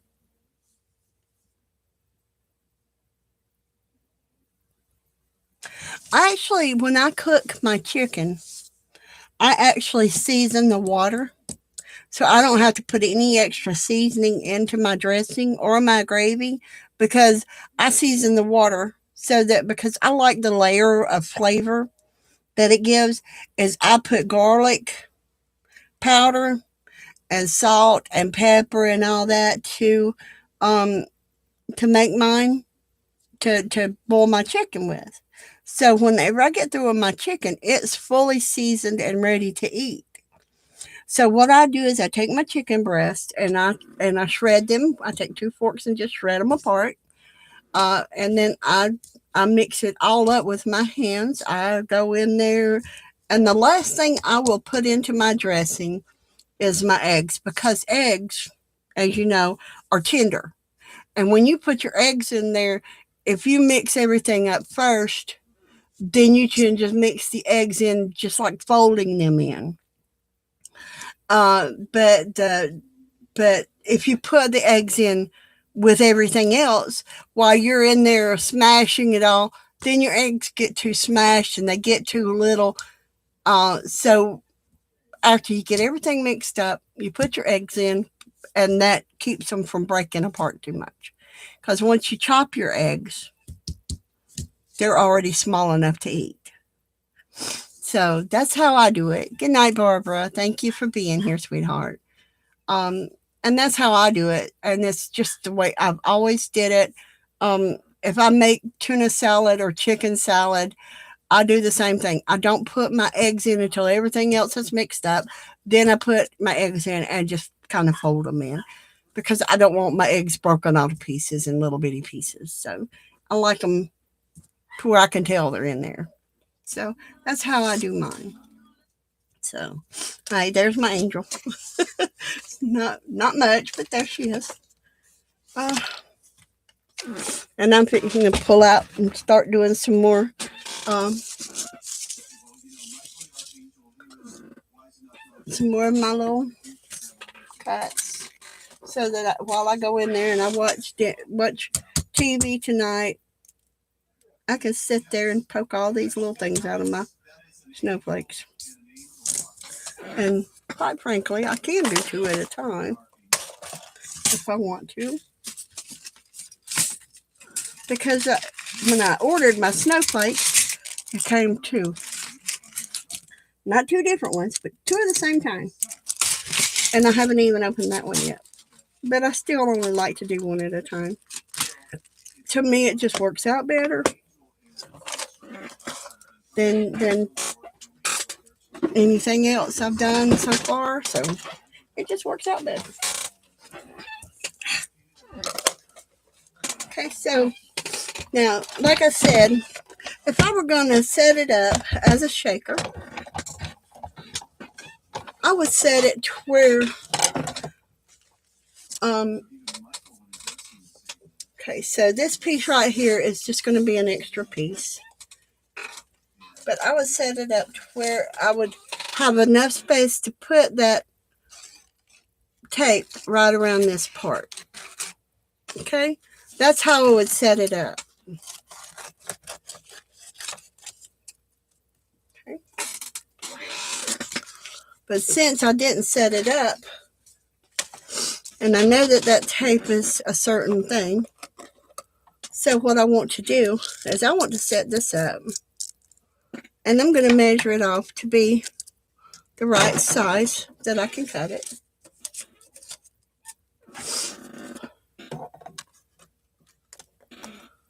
And that way, if I do this side,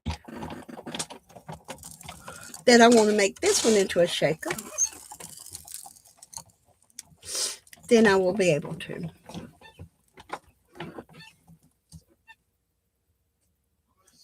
What are you thanking me for, Beth?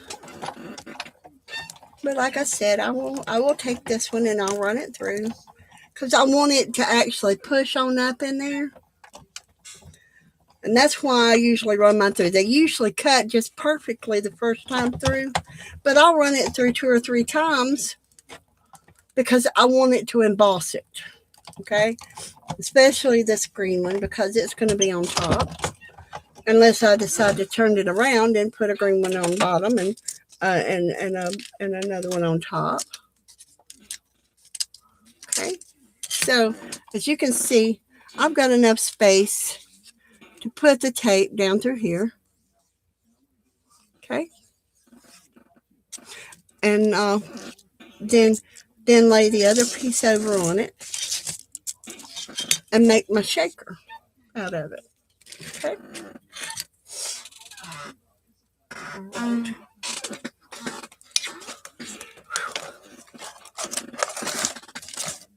I have lost my needle, my pokey tool needle.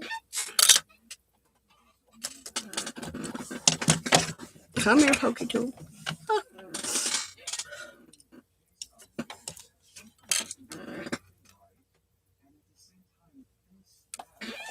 And I actually had me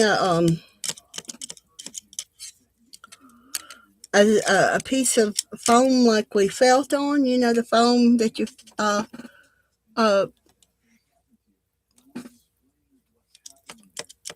well, I didn't tell you everything I put in it, but if you'd like the recipe, I'd be glad to give it to you. It's really good. But like I said, I can't use onions because the raw onions make me sick on my stomach. And I can't use celery because raw celery makes my granddaughter sick on her stomach, even though it cooks in. It's still the gases that it gives off, I suppose, inside the food. So I end up using, since it's already cooked, I use a cream of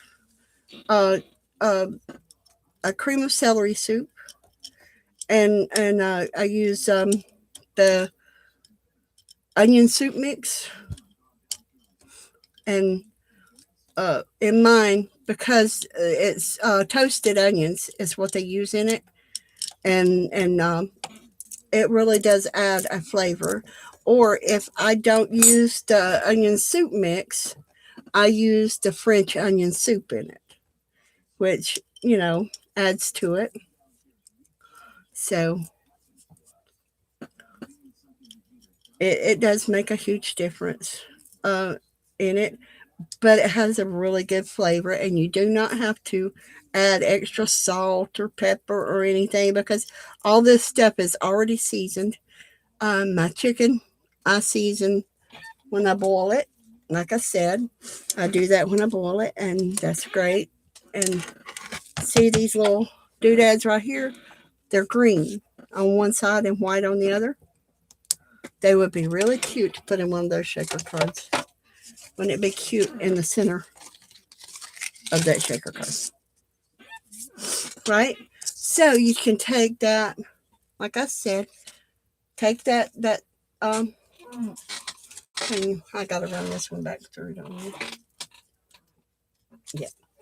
I need to run this one back through my little stick. But that will, and what I'll do is I'll just rake this over to the side on my desk, and then I'll rake it off my desk later. And what I'll do is I'll take this right here, as you can see. Okay. And I'm going to take it and I'm going to put it right side up. I'm going to show you how I normally do this, okay? I put it right side up so that I can keep an eye on it. And if it moves out of its place, I'll know it. Right? And then I put this one on top. This is the cut plate. I always use the same plate to cut on. The other one is just my top plate. And whenever, and it's kind of funny because I'm going to get me a couple of those mats at Dollar Tree when they come in. So I'm hoping they come in soon. That cost only $1. And everything. And they're the cutting mats. Like the self-healing mats. They're a lot thinner than the regular self-healing mat. I know that. But like I said, I'm going to get me a couple of those. And I'm going to trade this out and see how it works. Because there's one lady that's how she saved her cutting plates. And she just used this type of plate on the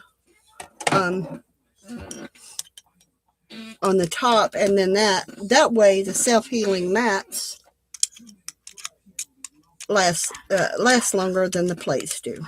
Because once it starts getting like this, and it's really, you cannot see through it at all, that's all cuts in that. There's no healing that up.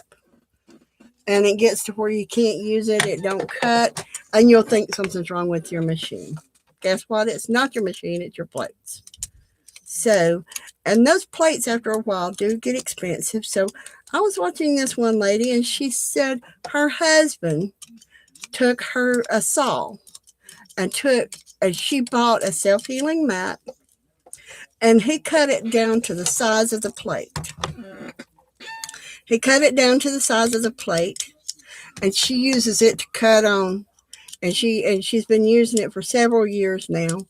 And she says she hasn't had to change it out. But she does have, because she bought the big self-healing mat, that she does have an extra one for when she does need it. So that's a good thing, right? So I've been thinking about getting me a self-healing mat, a big one, and taking the measurements to my brother, because he has every saw, every tool at his house. Well, he doesn't have them all, but just to say, he's got enough that he could take and cut me down a self-healing mat. Okay, so I don't know if you can see it, but it embossed it already. So this one is embossed. It has raised it up. Like I said, you can see a little diamond inside that bottom part. And like I said, I'm going to take these in there. I don't know why I'm sitting here doing it, because I'm so used to it, I guess. Okay. And you can cut up or down with your cutting plates. And I got my husband in there and helped me take my machine apart and clean it and oil it. Because every so often you do need to do that. But I like to cut down, unless I've already got it cut out. But I like to cut down because of the fact that, let me check this, cut my angle off. And I like to cut down so that I can see where I'm placing my snowflake or my die. Okay. I can put this on. Okay. And that way I can flip the die on it.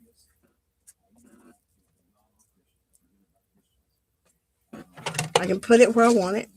Since I'm not really going to do anything more than cut out a couple of snowflakes here.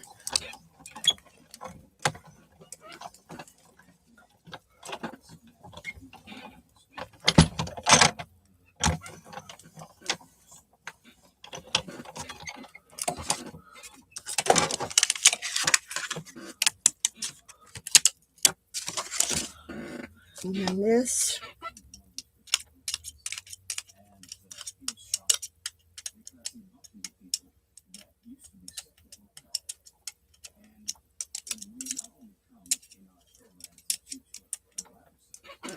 These little holes right here are the ones that you punch to release. These larger ones are where you punch this out. And you got to be careful on these because they get stubborn and don't want to come out. Because like I said, it pushes the paper on up into here to where it will emboss it. And it makes it have a more beveled edge to the cuts on it. And it makes more of a 3D look to it. So instead of having to put it through an embossing folder as well as the die, and some dies do come with their own embossing folders. So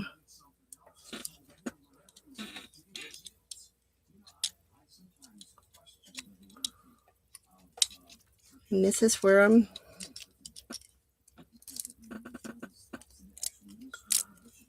and you can, if you listen, sounds like I'm tearing the paper out of it. And there's another one, which will go with me into the living room in a little while.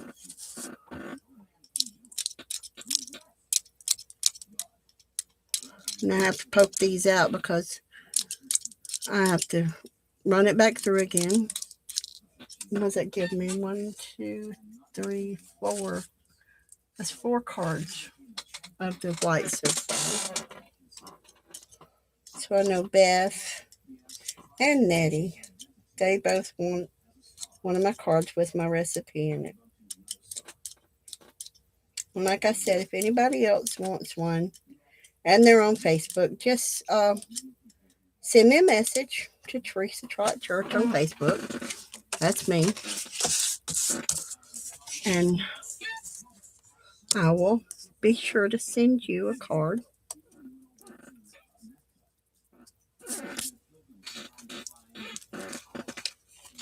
with my recipe. I'm doing recipe cards this year. Something new I thought would be fun.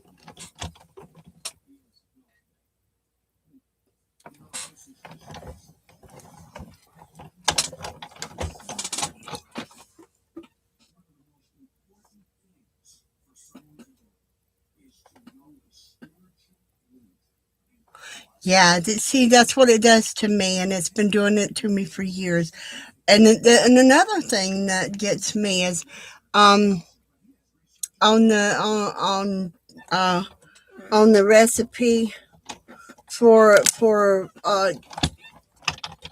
any potatoes. I cannot cook potatoes and onions together because it makes me sick on my stomach. But I can cook the onions and I can cook the potatoes and I can put them together and eat them that way. Don't ask me why. It just happens. That's the way it is. Just the way it is, huh? What was that show? It used to say, and that's the way it is 100 years ago today. But yeah.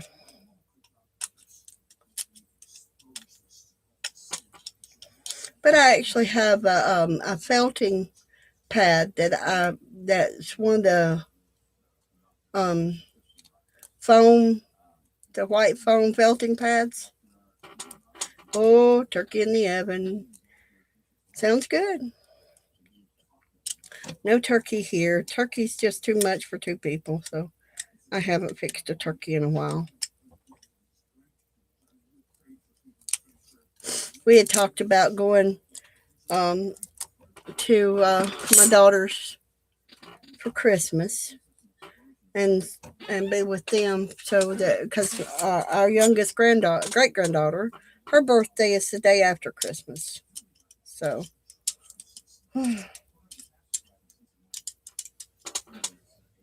I like it when most of them things stay in this thing. It's easier. I don't have to poke it out twice. And if I really wanted to, I could show you what I do.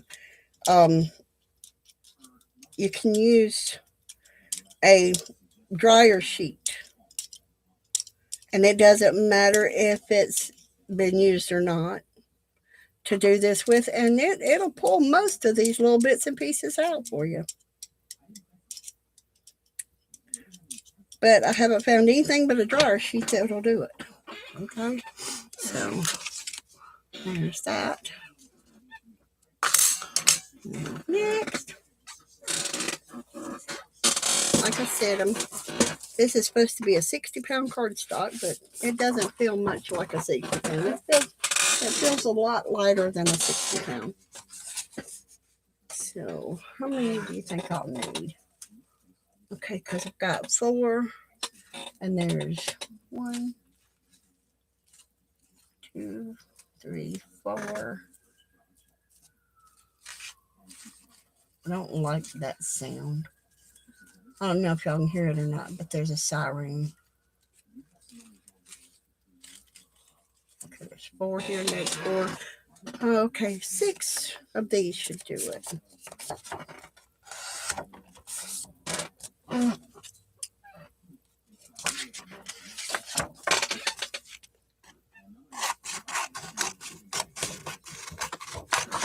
Am I boring y'all yet? Is it getting boring in here yet? Y'all ready to see something else?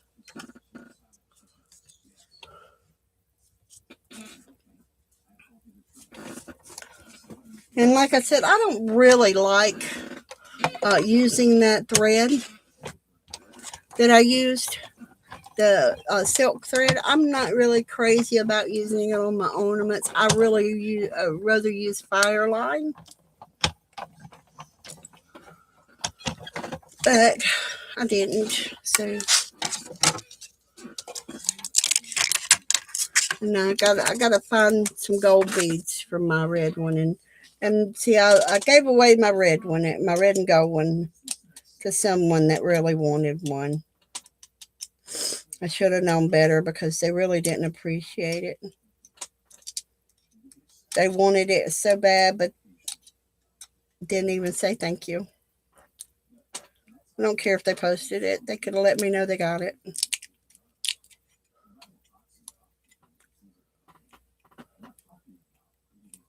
But that's okay. I know they did because I made sure that they had to sign for it. Because those things are, while I like making them, you know, while I like to make them, they take me, one ornament cover takes me about 8 hours to make from start to finish.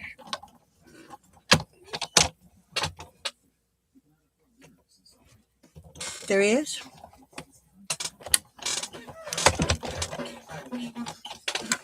You better not stay. You might get squished.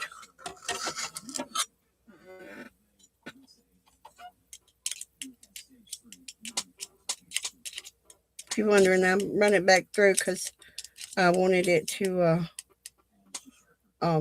emboss it a little more than what it was coming out to be. It's just a thing.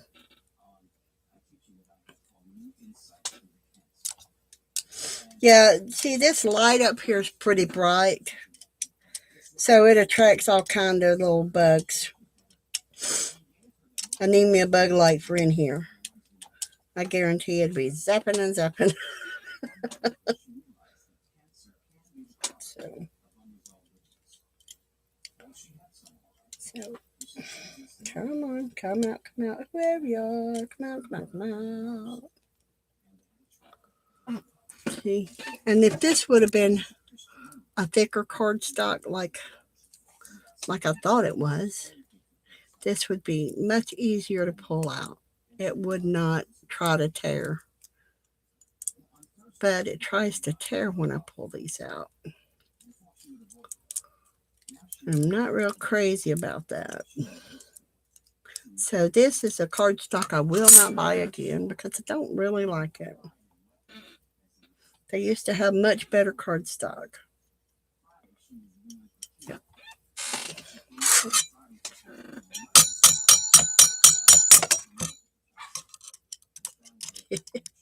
Sparkle alert! Sparkle girl.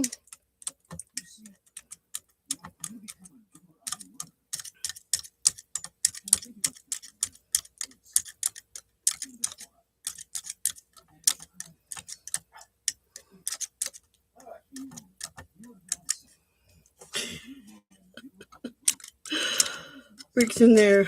Rick alert, did y'all hear him holler at her? He hollers at her to hush because she likes to bark at things.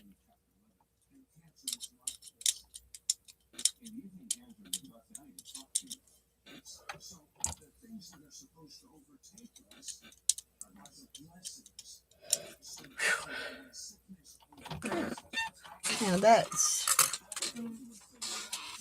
1, 2, 3, 4, 5, 6. Okay, that's all the white ones that I need. I think 4 of the other ones and 6 of these ought to be plenty. Okay, now there's the white. And over here to the side, I have a box that I'm putting my big scraps of paper in, unless it's cut out like these are. And these I'm gonna put over here because I'm gonna find smaller snowflakes to cut the smaller ones, and I may put some smaller ones around the larger one. I haven't quite decided yet.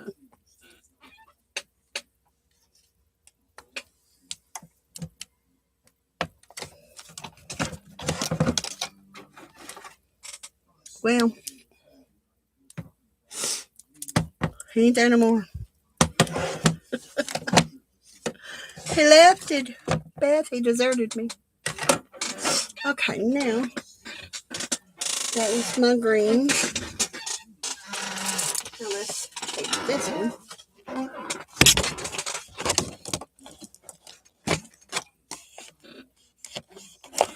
And I crease it. You see how I creased it right there?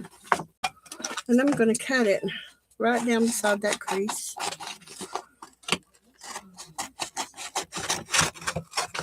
Okay, and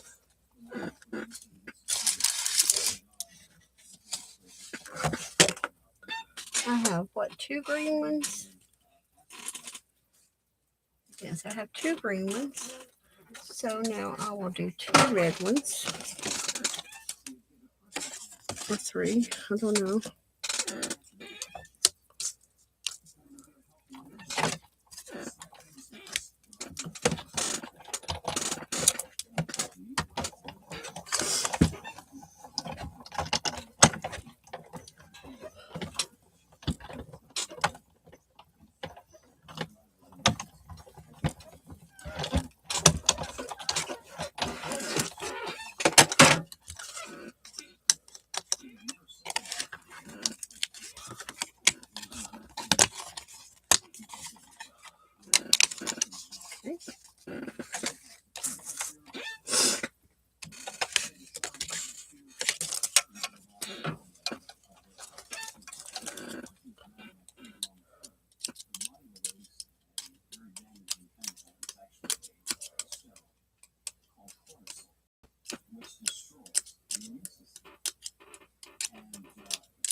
Oh, I'm sorry, I done got quiet, hadn't I? I'm sorry. Um, I get to concentrating on what I'm doing and I forget to talk. Okay. So Joe, are you still making dressing for Beth? Are you?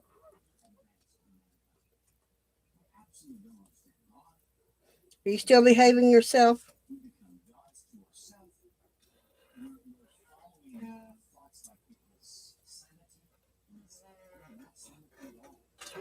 One red snowflake. Here we come.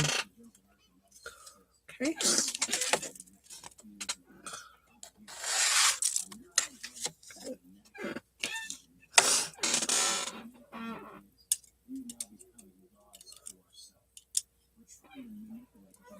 Did everybody leave me? Nobody's chatting.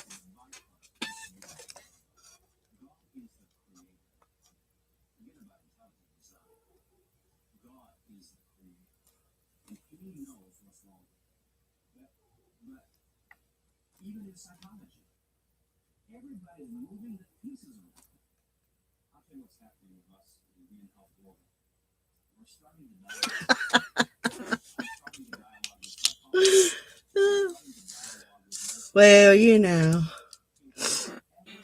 boys will be boys, right, Beth? Boys will be boys, right? So, Beth, a green one or a red one? Which one you like the best?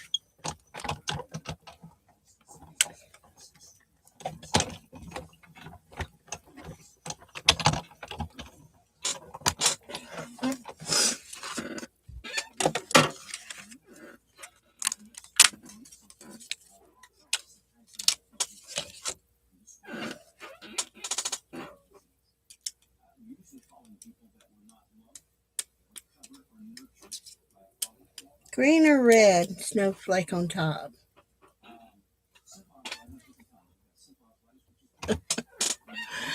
Green, red, and green, huh? Okay. I can do that. I can put a green one on bottom, red one on top, red one on top, green one on bottom, white one everywhere else. Okay. I haven't put them together yet. I just thought, if I had the silver, I would do the silver for sure. But I got to looking and I done already used all of my silver. So now I've got green, red, blue, and gold, I think.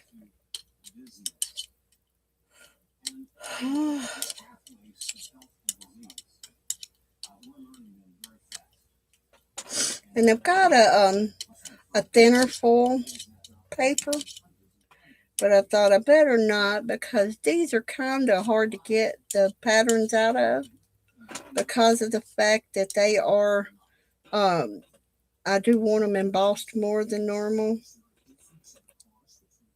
So by running them through more to get them to stand out more, to be more 3D, because I don't know about y'all, but I like the 3D effect to things. So to get them to stand out more, I run them through and let them emboss a deeper embossing because it's what I like. And I can, because Beth said I can. She told me I can.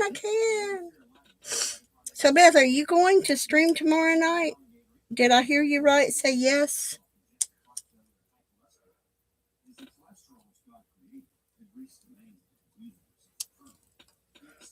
Because I know I probably won't be at home by the time you get started streaming because you start at 5 o'clock one time and dinner doesn't start at my mom's until 4 my time. So it'll probably be uh, around 7 or 8 when I get home, which will be around 8 or 9 your time. So like I said, I probably will not be home in time to watch the beginning. So, but I'll be here as soon as I can. I may end up having to take you along for a ride and watch you on my way home because we don't stay late. Um, we'll probably try to be there somewhere around 2. But my sister-in-law, she had to have surgery, and they had to go in through the front of her neck to fix her, the back of her, to fix some places in her neck. So they had to go in through the front of her neck, and they have got her in a collar. And since I have a pacemaker, um, then uh, my pacemaker, she has to take her collar off and put it away. Okay, so that's why I don't stay very long, because I hinder her um, being able to um,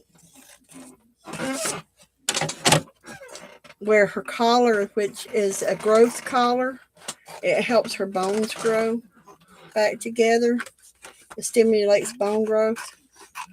And if she had it around me, it would be a killer collar. And that's what they told her. If anybody's got a pacemaker or anything like that, any kind of a mechanical something that keeps them alive, like a pacemaker, for instance, um, that she has to take it off, turn it off, and put it into a whole nother room. So she told me, she says, now, let me know when y'all are coming, okay, so I can take my collar off and put it away. Because that's the one thing that they stressed. And they questioned him, the man, to no extent because of me. And he said, as long as it's in another room, door closed, turned off, that, and she cannot be around microwaves or anything with that thing on. It will ruin a microwave. So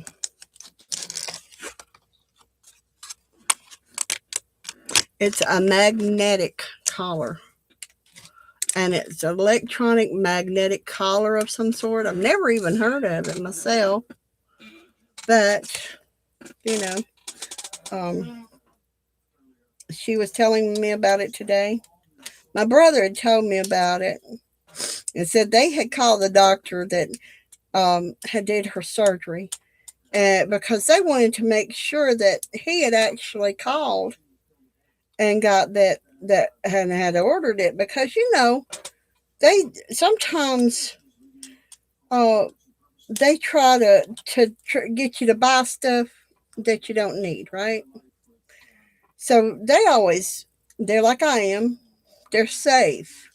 They call the doctor, and the doctor said, yes, we ordered it for you, because at her age, she's older than I am. At her age, she needs a little extra stimulation to get her bones to heal back up.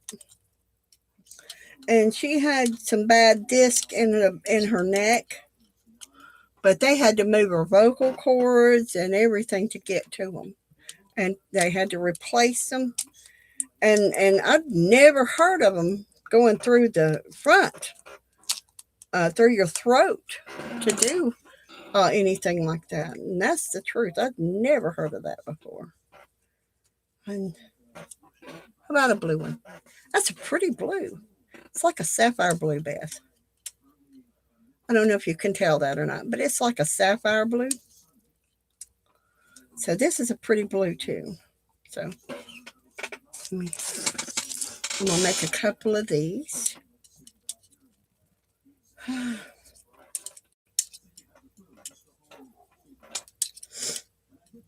And who knows, I may make extras and just throw some in with the Christmas cards, or send somebody some to play with on their own. Maybe they'll want to make a Christmas card or two out of them. Who knows? I may make some happy mails out of them. But I want to get them all done up. I want to get them all done and ready and mail them out Monday. So maybe that everybody that wants one will have it before Christmas, right?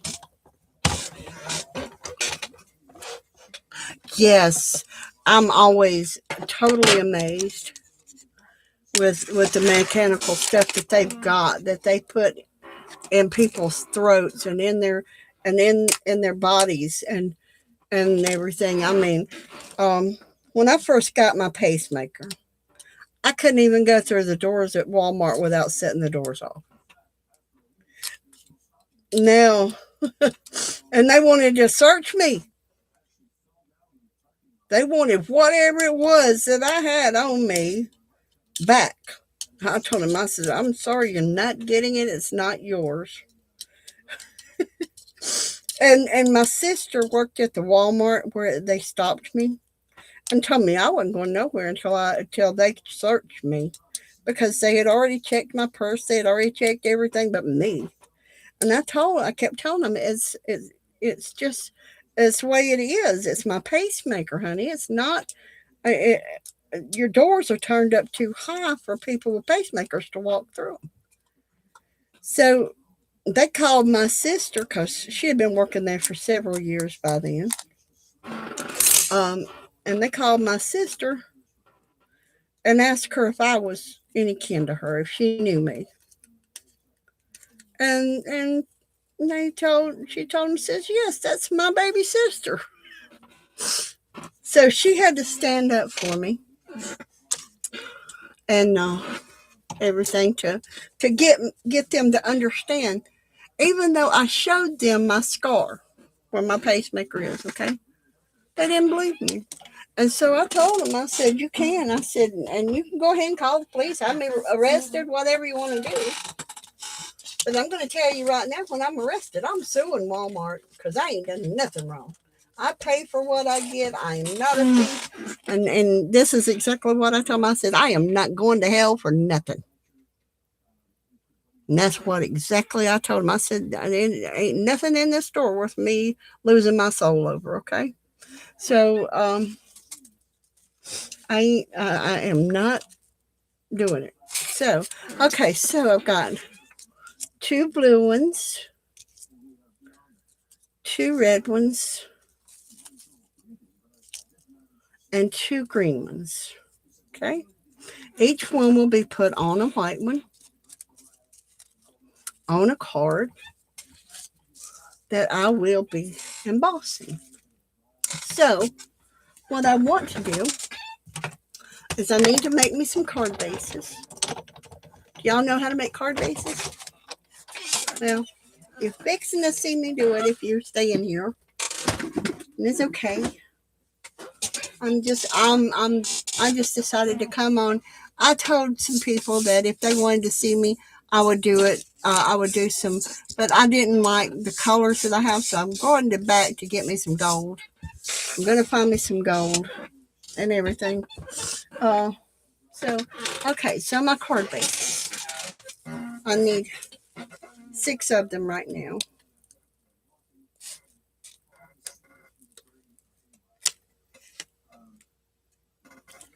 Okay. And I'm going to use this for my card bases. Right. Find my cutter upper, because this is something I want to do. Okay, so, all right. So this one, I'll cut them one at a time. Okay, for the card base, it's an 8.5 by 11. So I cut it the long way first. That's the only way I cut it. Okay. All right. So if it's 8.5 by 11, I'll know it's 11 will be 5.5. Okay. So I will start here. Now make sure it's straight, because if you don't, then your card's going to be crooked. So straight and go here. Okay. And you're going to fold them in half, and there's your card base. Okay. Okay. And there's my card base. And I'll do that one the same way. And that will equal out to 2 cards. So remember, 8.5 by 11. You cut it 5.5 on the long side. Okay. Hi, Brittany. How are you? Glad to see you here. Okay, so I'm going to take this little thing, my little die, and put it back into this because this is different dies here that I've been using a lot of. Okay, so, oh, Beth, you want to see what I've got cut for you so far? I've been working on your book, Beth. I hope you don't mind. Okay, I have got you a baby journal. Okay, I've got you a fairy. And this all goes part of your journal, okay? This journal right here, this is all part of it, okay? But I have this die set, and you see there's banners, and these right here. Come here, come out, whoever you are. You see this? It is a paper clip. Is that cool? Aw. I'm so glad to hear it. Is she doing okay? Okay, and I've got you some swans on some little notebook paper that you can put in there. I got you some leaves, and your leaves, what you do, okay, there's a solid leaf and a skeleton leaf, and they go together. Come back here. They go together like that. Okay. And there's different colors of leaves, or you can use them separately. Okay. All right. Then I got you some feathers cut.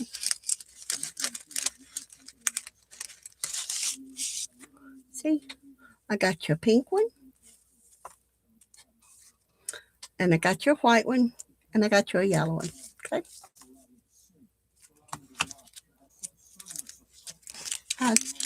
I thought you would. Now, you already know about the bees because I've already sent those to you. All right, I got you some pumpkins cut. And it's the same thing with the pumpkins as with the leaves. You got the decorative and you've got the solid. And you can just put them together, okay? Or you can use them separate. That's the reason why I'm not putting them together, because you can use them separately or you can use them together, okay? That's why I'm not putting them together, but that's what they're meant to do. But I thought, well, she may want to use them separately. So I decided to do it this way. Okay. I have cut you a frame. See? A frame. I've got you some paper edges. That's paper edging. I got you some butterflies and a sunflower in here. Okay.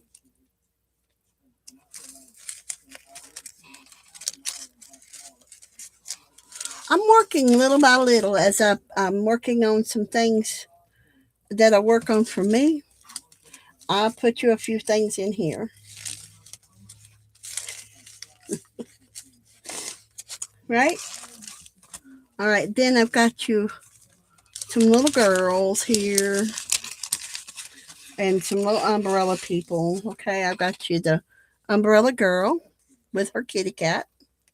I've got the little glamour girl, and I've got the umbrella man. Okay. I've got those cut out for you. I'm not putting you a bunch of each thing in here because I figure, by the time I get through cutting you some of each thing I've got, this book is going to be overly stuffed. Okay, so I got these cut, which is the girl and her feller, like this. Okay. All right, then there's this girl and her clothes. Okay.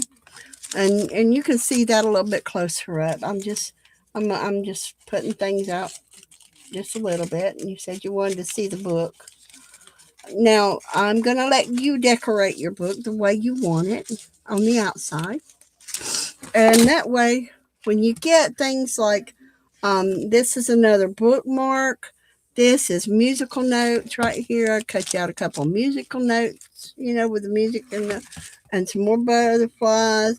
This is an African scene, which has got the rhinoceros, a bull, an elephant, a tree, a giraffe, different things that you'd see in African scenes. Then you got some cattails. You got some, what I call them, weeds. These are page backgrounds, or like a card background, or you can cut them apart and use them. Okay, this is aluminum. This comes from a Diet Coke can, and I've embossed it, and then I painted gold over it. Okay, this is a card back. This actually goes onto a card like this, and then you put stuff over it. But you can also cut these little flowers out and use them individually. It's however you want to use those. Okay. I'm going to cut you out a couple of different colors of those backgrounds like that. Okay. And it's just a few things that I've got cut so far. There's the one I call my elegant lady. See? There's my elegant lady. And I really think she's cute. Now I was thinking about cutting you out a couple more of those, but I don't know how many of one thing that you would want. This one here, and the reason why I'm going ahead and pulling these out is because you can see they're white and you can't really see them. That's a dress form. So if you see something you want more than one of, then you'll have to tell me. And this, Beth, is what you sent me, the dies that you sent me. I thought you would like some cutouts of those. Except for this, you didn't send me the lighthouse, but I thought it went with the rest of it, right? And okay, so these are the dies that you sent me, and I cut you out a couple of each one of these. This is your compass and your ship's wheel and your anchor and all that stuff. But I thought the lighthouse just went with it perfectly. So I don't know if you remember, you sent me a little set of dies, and you had told me I don't have a die cut machine, so I'm sending this to you. So I said, thank you. I do have a die cut machine. Okay, and so I've got some sets of houses. Okay. Let me show you these little villages things, okay? There's this tall house here. You can see these on the white better than you can the white on it. So I'm just going to set these out so you can see them. And these are just little houses that you can put in different places. There's trees that goes with them. There's the little picket fence.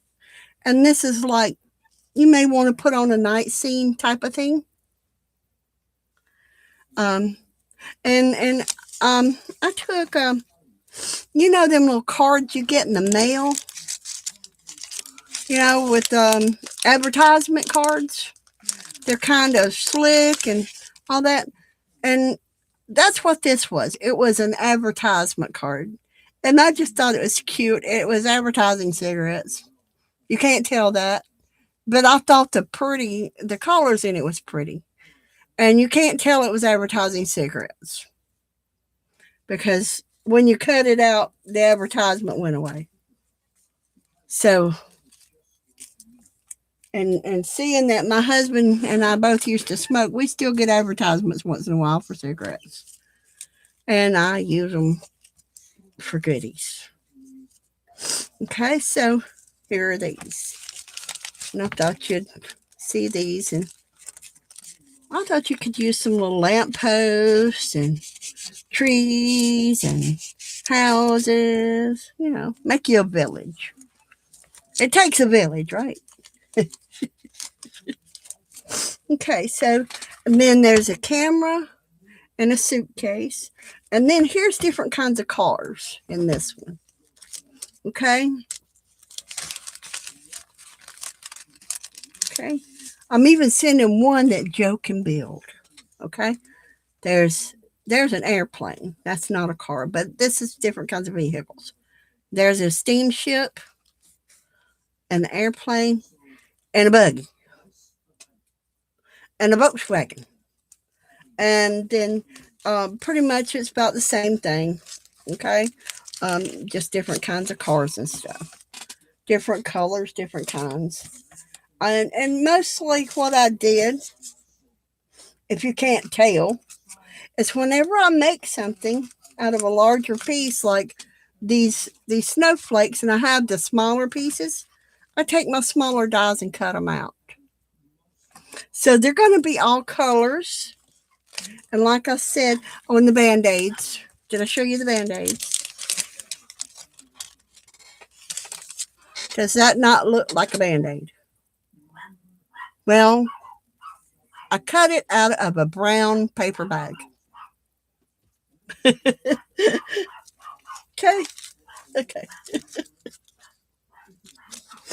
This one I had to do because you keep telling me it's your favorite word. What do you think? I had to do that one because Beth always tells me it's her favorite word. So then I also have these, and this set came together with the pumpkins I showed you earlier, was the little car and the pumpkins and everything and everything. So I went ahead and cut you out a couple of little black cars.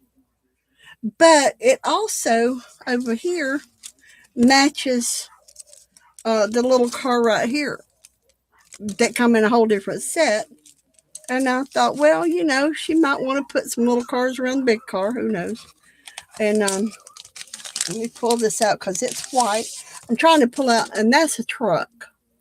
And I did it in white because I figured you could paint it whatever color you wanted.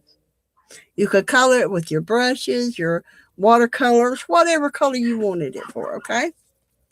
All right. So, got those. And for your book, I cut these because I thought these were really pretty. And thought if you wanted to, you could put these on here. Or you could put them on a totally different color and cut around them and use them as a pocket. Totally up to you. Okay. And that's how far I've gotten so far. Still not as far as I want to get. But just so you know, this is a 4x5 sleeve. And I'm not folding it. But this is a page. That's 1, 2, 3, 4, 5. And I just did the back in red. And you fold it together. Okay? Fold it together. And it's a little book.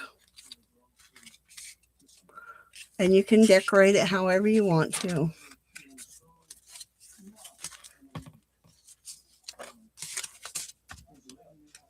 And so this is the largest ones, okay? True, you never know when you're going to need a ride. Okay, this is the largest of the books. Now you want to see the smallest books? I haven't made those yet. But you want to see the small book? The teeny tiny book? Got to put these back in here. They fell out.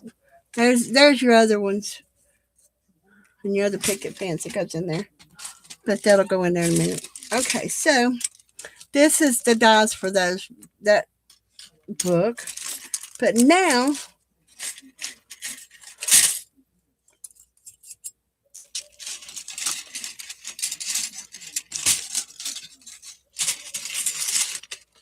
come here. There's the next book. There's the outside cover and the pages for the inside, and that's how big they are. Now, so Here comes a teeny tiny power woman. Yes, it will. And see, you've got that one, which is a tractor, a bulldozer kind of tractor. You can see the little scoop on it. Maybe since you're from the north, you can say it's a snowplow. Okay, and then the ship. There's 3 tires on that one. Okay, and there's some more of the little ride. And like I said, I've got all these here that I'm working with right now, and I'm cutting out my Christmas cards and stuff like that. And if I can, I'll have to wait until next month to mail your book. Okay, but I can get your book mailed off next month if you want me to, or I can wait until I get more cut, because I'm cutting a little bit at a time, and as I go through, and because I've got different dies in different cases, I'm cutting different things at different times. Where did I put it? There. And these houses can go in here, and as I said, as I go along, I'll probably take this little area here and maybe cut you out some green trees. I don't know. I may cut you out a car out of that. It depends on what size fits what, and it will all end up.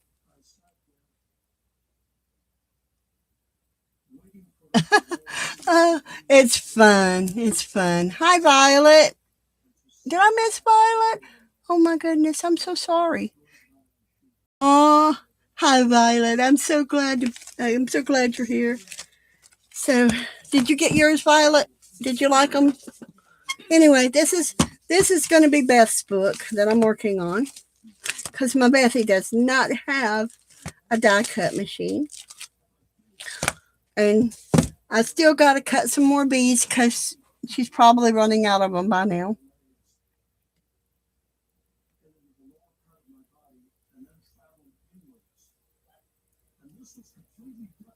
Yes, I really like that devotion, Beth. It was really good one. And then I'm working on Sister Cheryl's. She wants this one, and I've got, see, here's the silver snowflakes that I've cut. So little Sister Cheryl, she wants my rings, so I'm sending her some rings, and I have to remember which side is up on her. See, I keep pouring things out. And I need to tape this shut so that it'll quit falling out.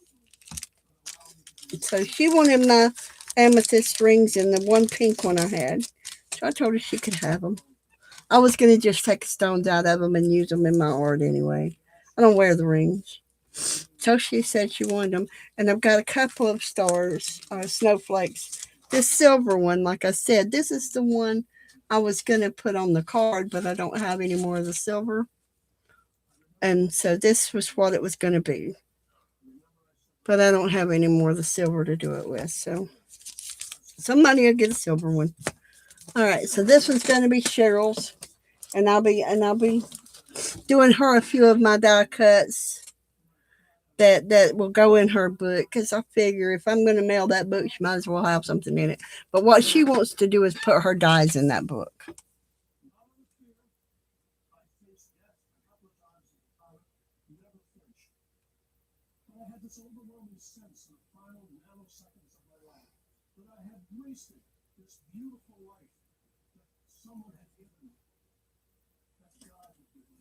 Oh my gosh. I will be praying for her, Violet. I will be praying for her. I'm so sorry to hear that. I would definitely send a prayer up. If you want to share her name, I'll write it down, and when I go to church on Sunday, I'll have her put on a prayer list.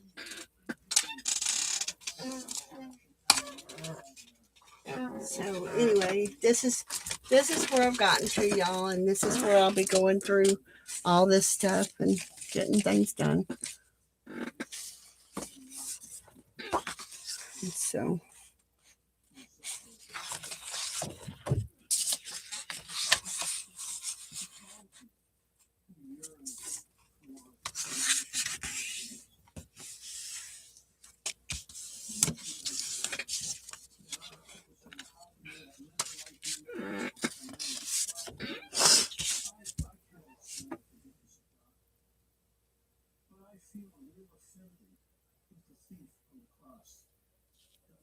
Chrissy. Thank you.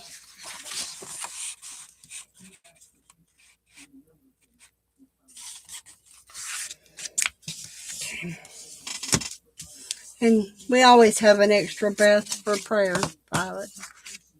Always. Always have the extra breath for prayer.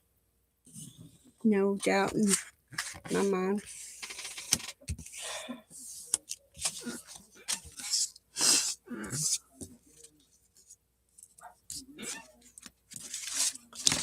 There's 6, 7, 8 cards.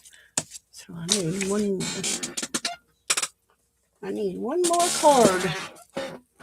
Or one more card stock.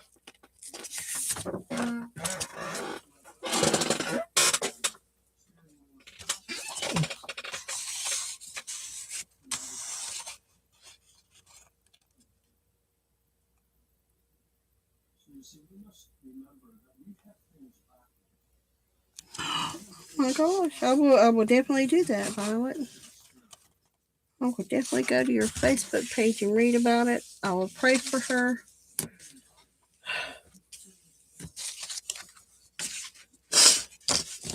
I'm sorry to hear that. I really am.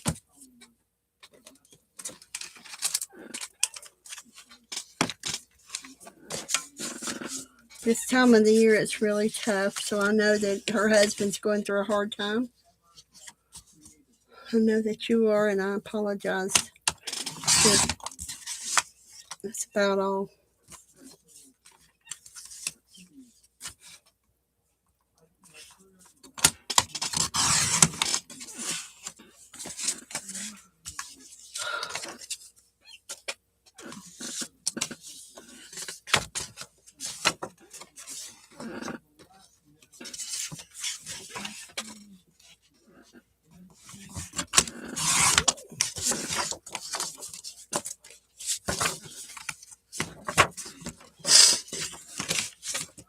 Like I said, this is my card basis. And what's going in my card is a recipe card with my recipe for peanut brittle this year. Anybody that would like one is welcome to let me know. I would be happy to send you one. And if you don't like peanut brittle, well, I'm sorry. I won't put it in there. Just tell me I don't want peanut butter brittle recipe, but I want the card. Come on up here.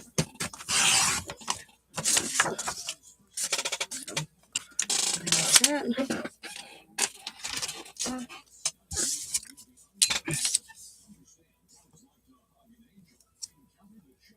Oh no, not mushy and sad. No.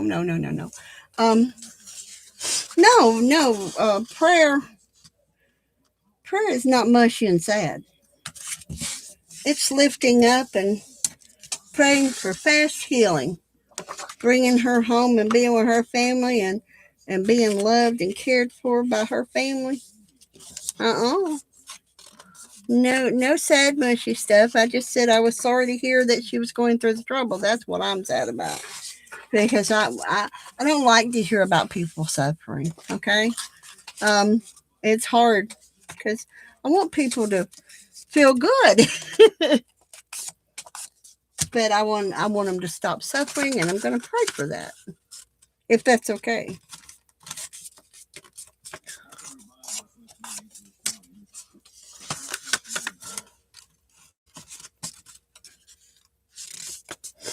Right now, I have about 10 cards I'm mailing out.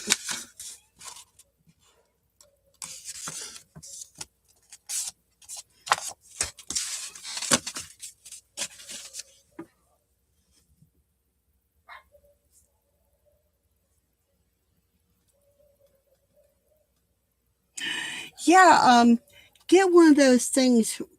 It's called a laugh in a bag. A laugh in a bag. Right.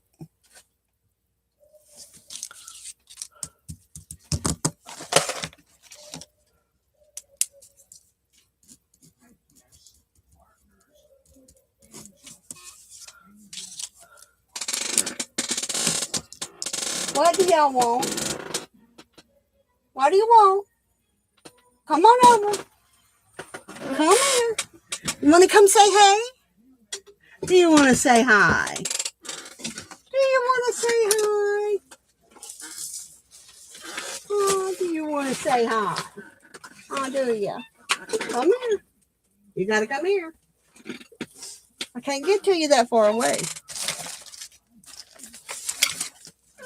Come here. Come here. Come here. Got to get closer. My arms ain't that long. Gizmo alert.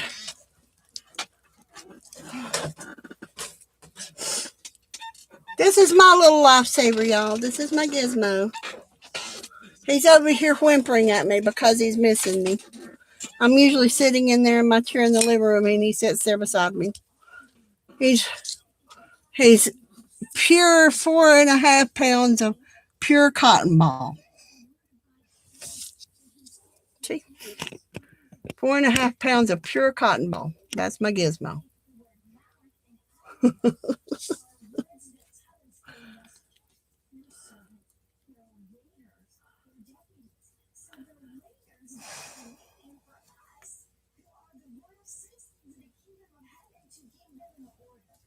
Oh my. Violet, the Lord can heal her. The Lord can heal her. I know for a fact that he can because he healed my dad. They were not expecting my dad to live. His lungs collapsed because of pneumonia. And a lot of prayer, a lot of love, a lot of care. And they had to put a tube in his lung for several months. He came home with it. And I had to doctor him every day. Snoop. Oh, that's great. He is. Yeah, a service dog is great to have. But this is my Gizmo. He's rotten.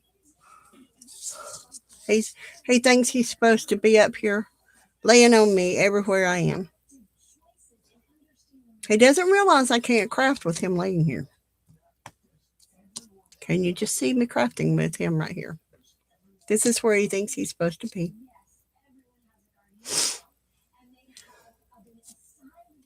And I have at times I have sleep apnea.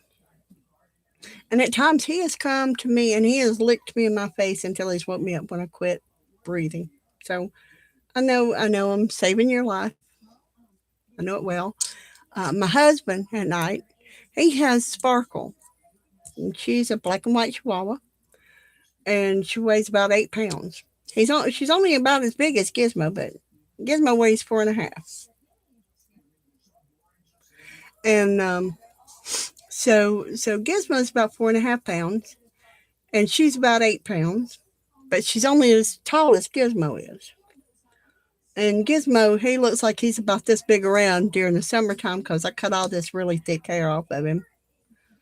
And so anyway, back to Sparkle. She will run up my husband. She'll run up she'll start at his feet and run all the way up to his head and start licking him in the face to wake him up if he stops breathing. And she'll bounce around on his head until he gets up. He got to get up and physically stand up where she will leave him alone. So she got to know he's all right. so we got a couple of they've trained themselves to be service dogs, I guess, because we didn't train them. And this is my Giz. He's got them beady little eyes. Yeah.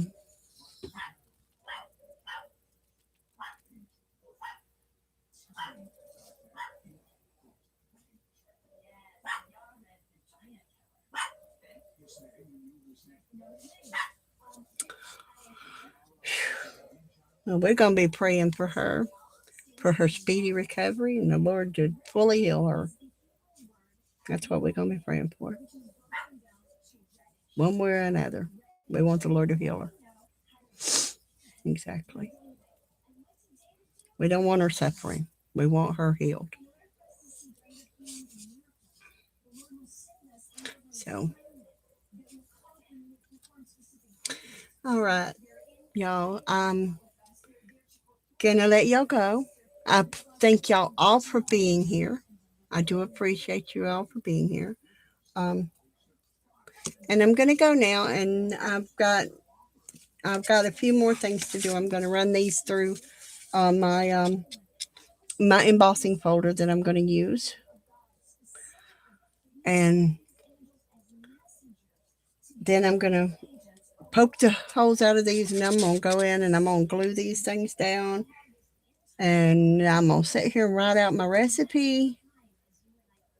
And I think I'm gonna take and I'm gonna take and cut a few more of these like this and put my recipe in it, and just go ahead and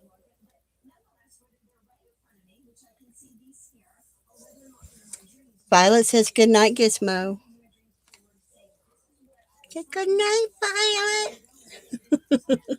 We're gonna give her sugars. There you go. You see it? Give Violet some sugars. There was sugars.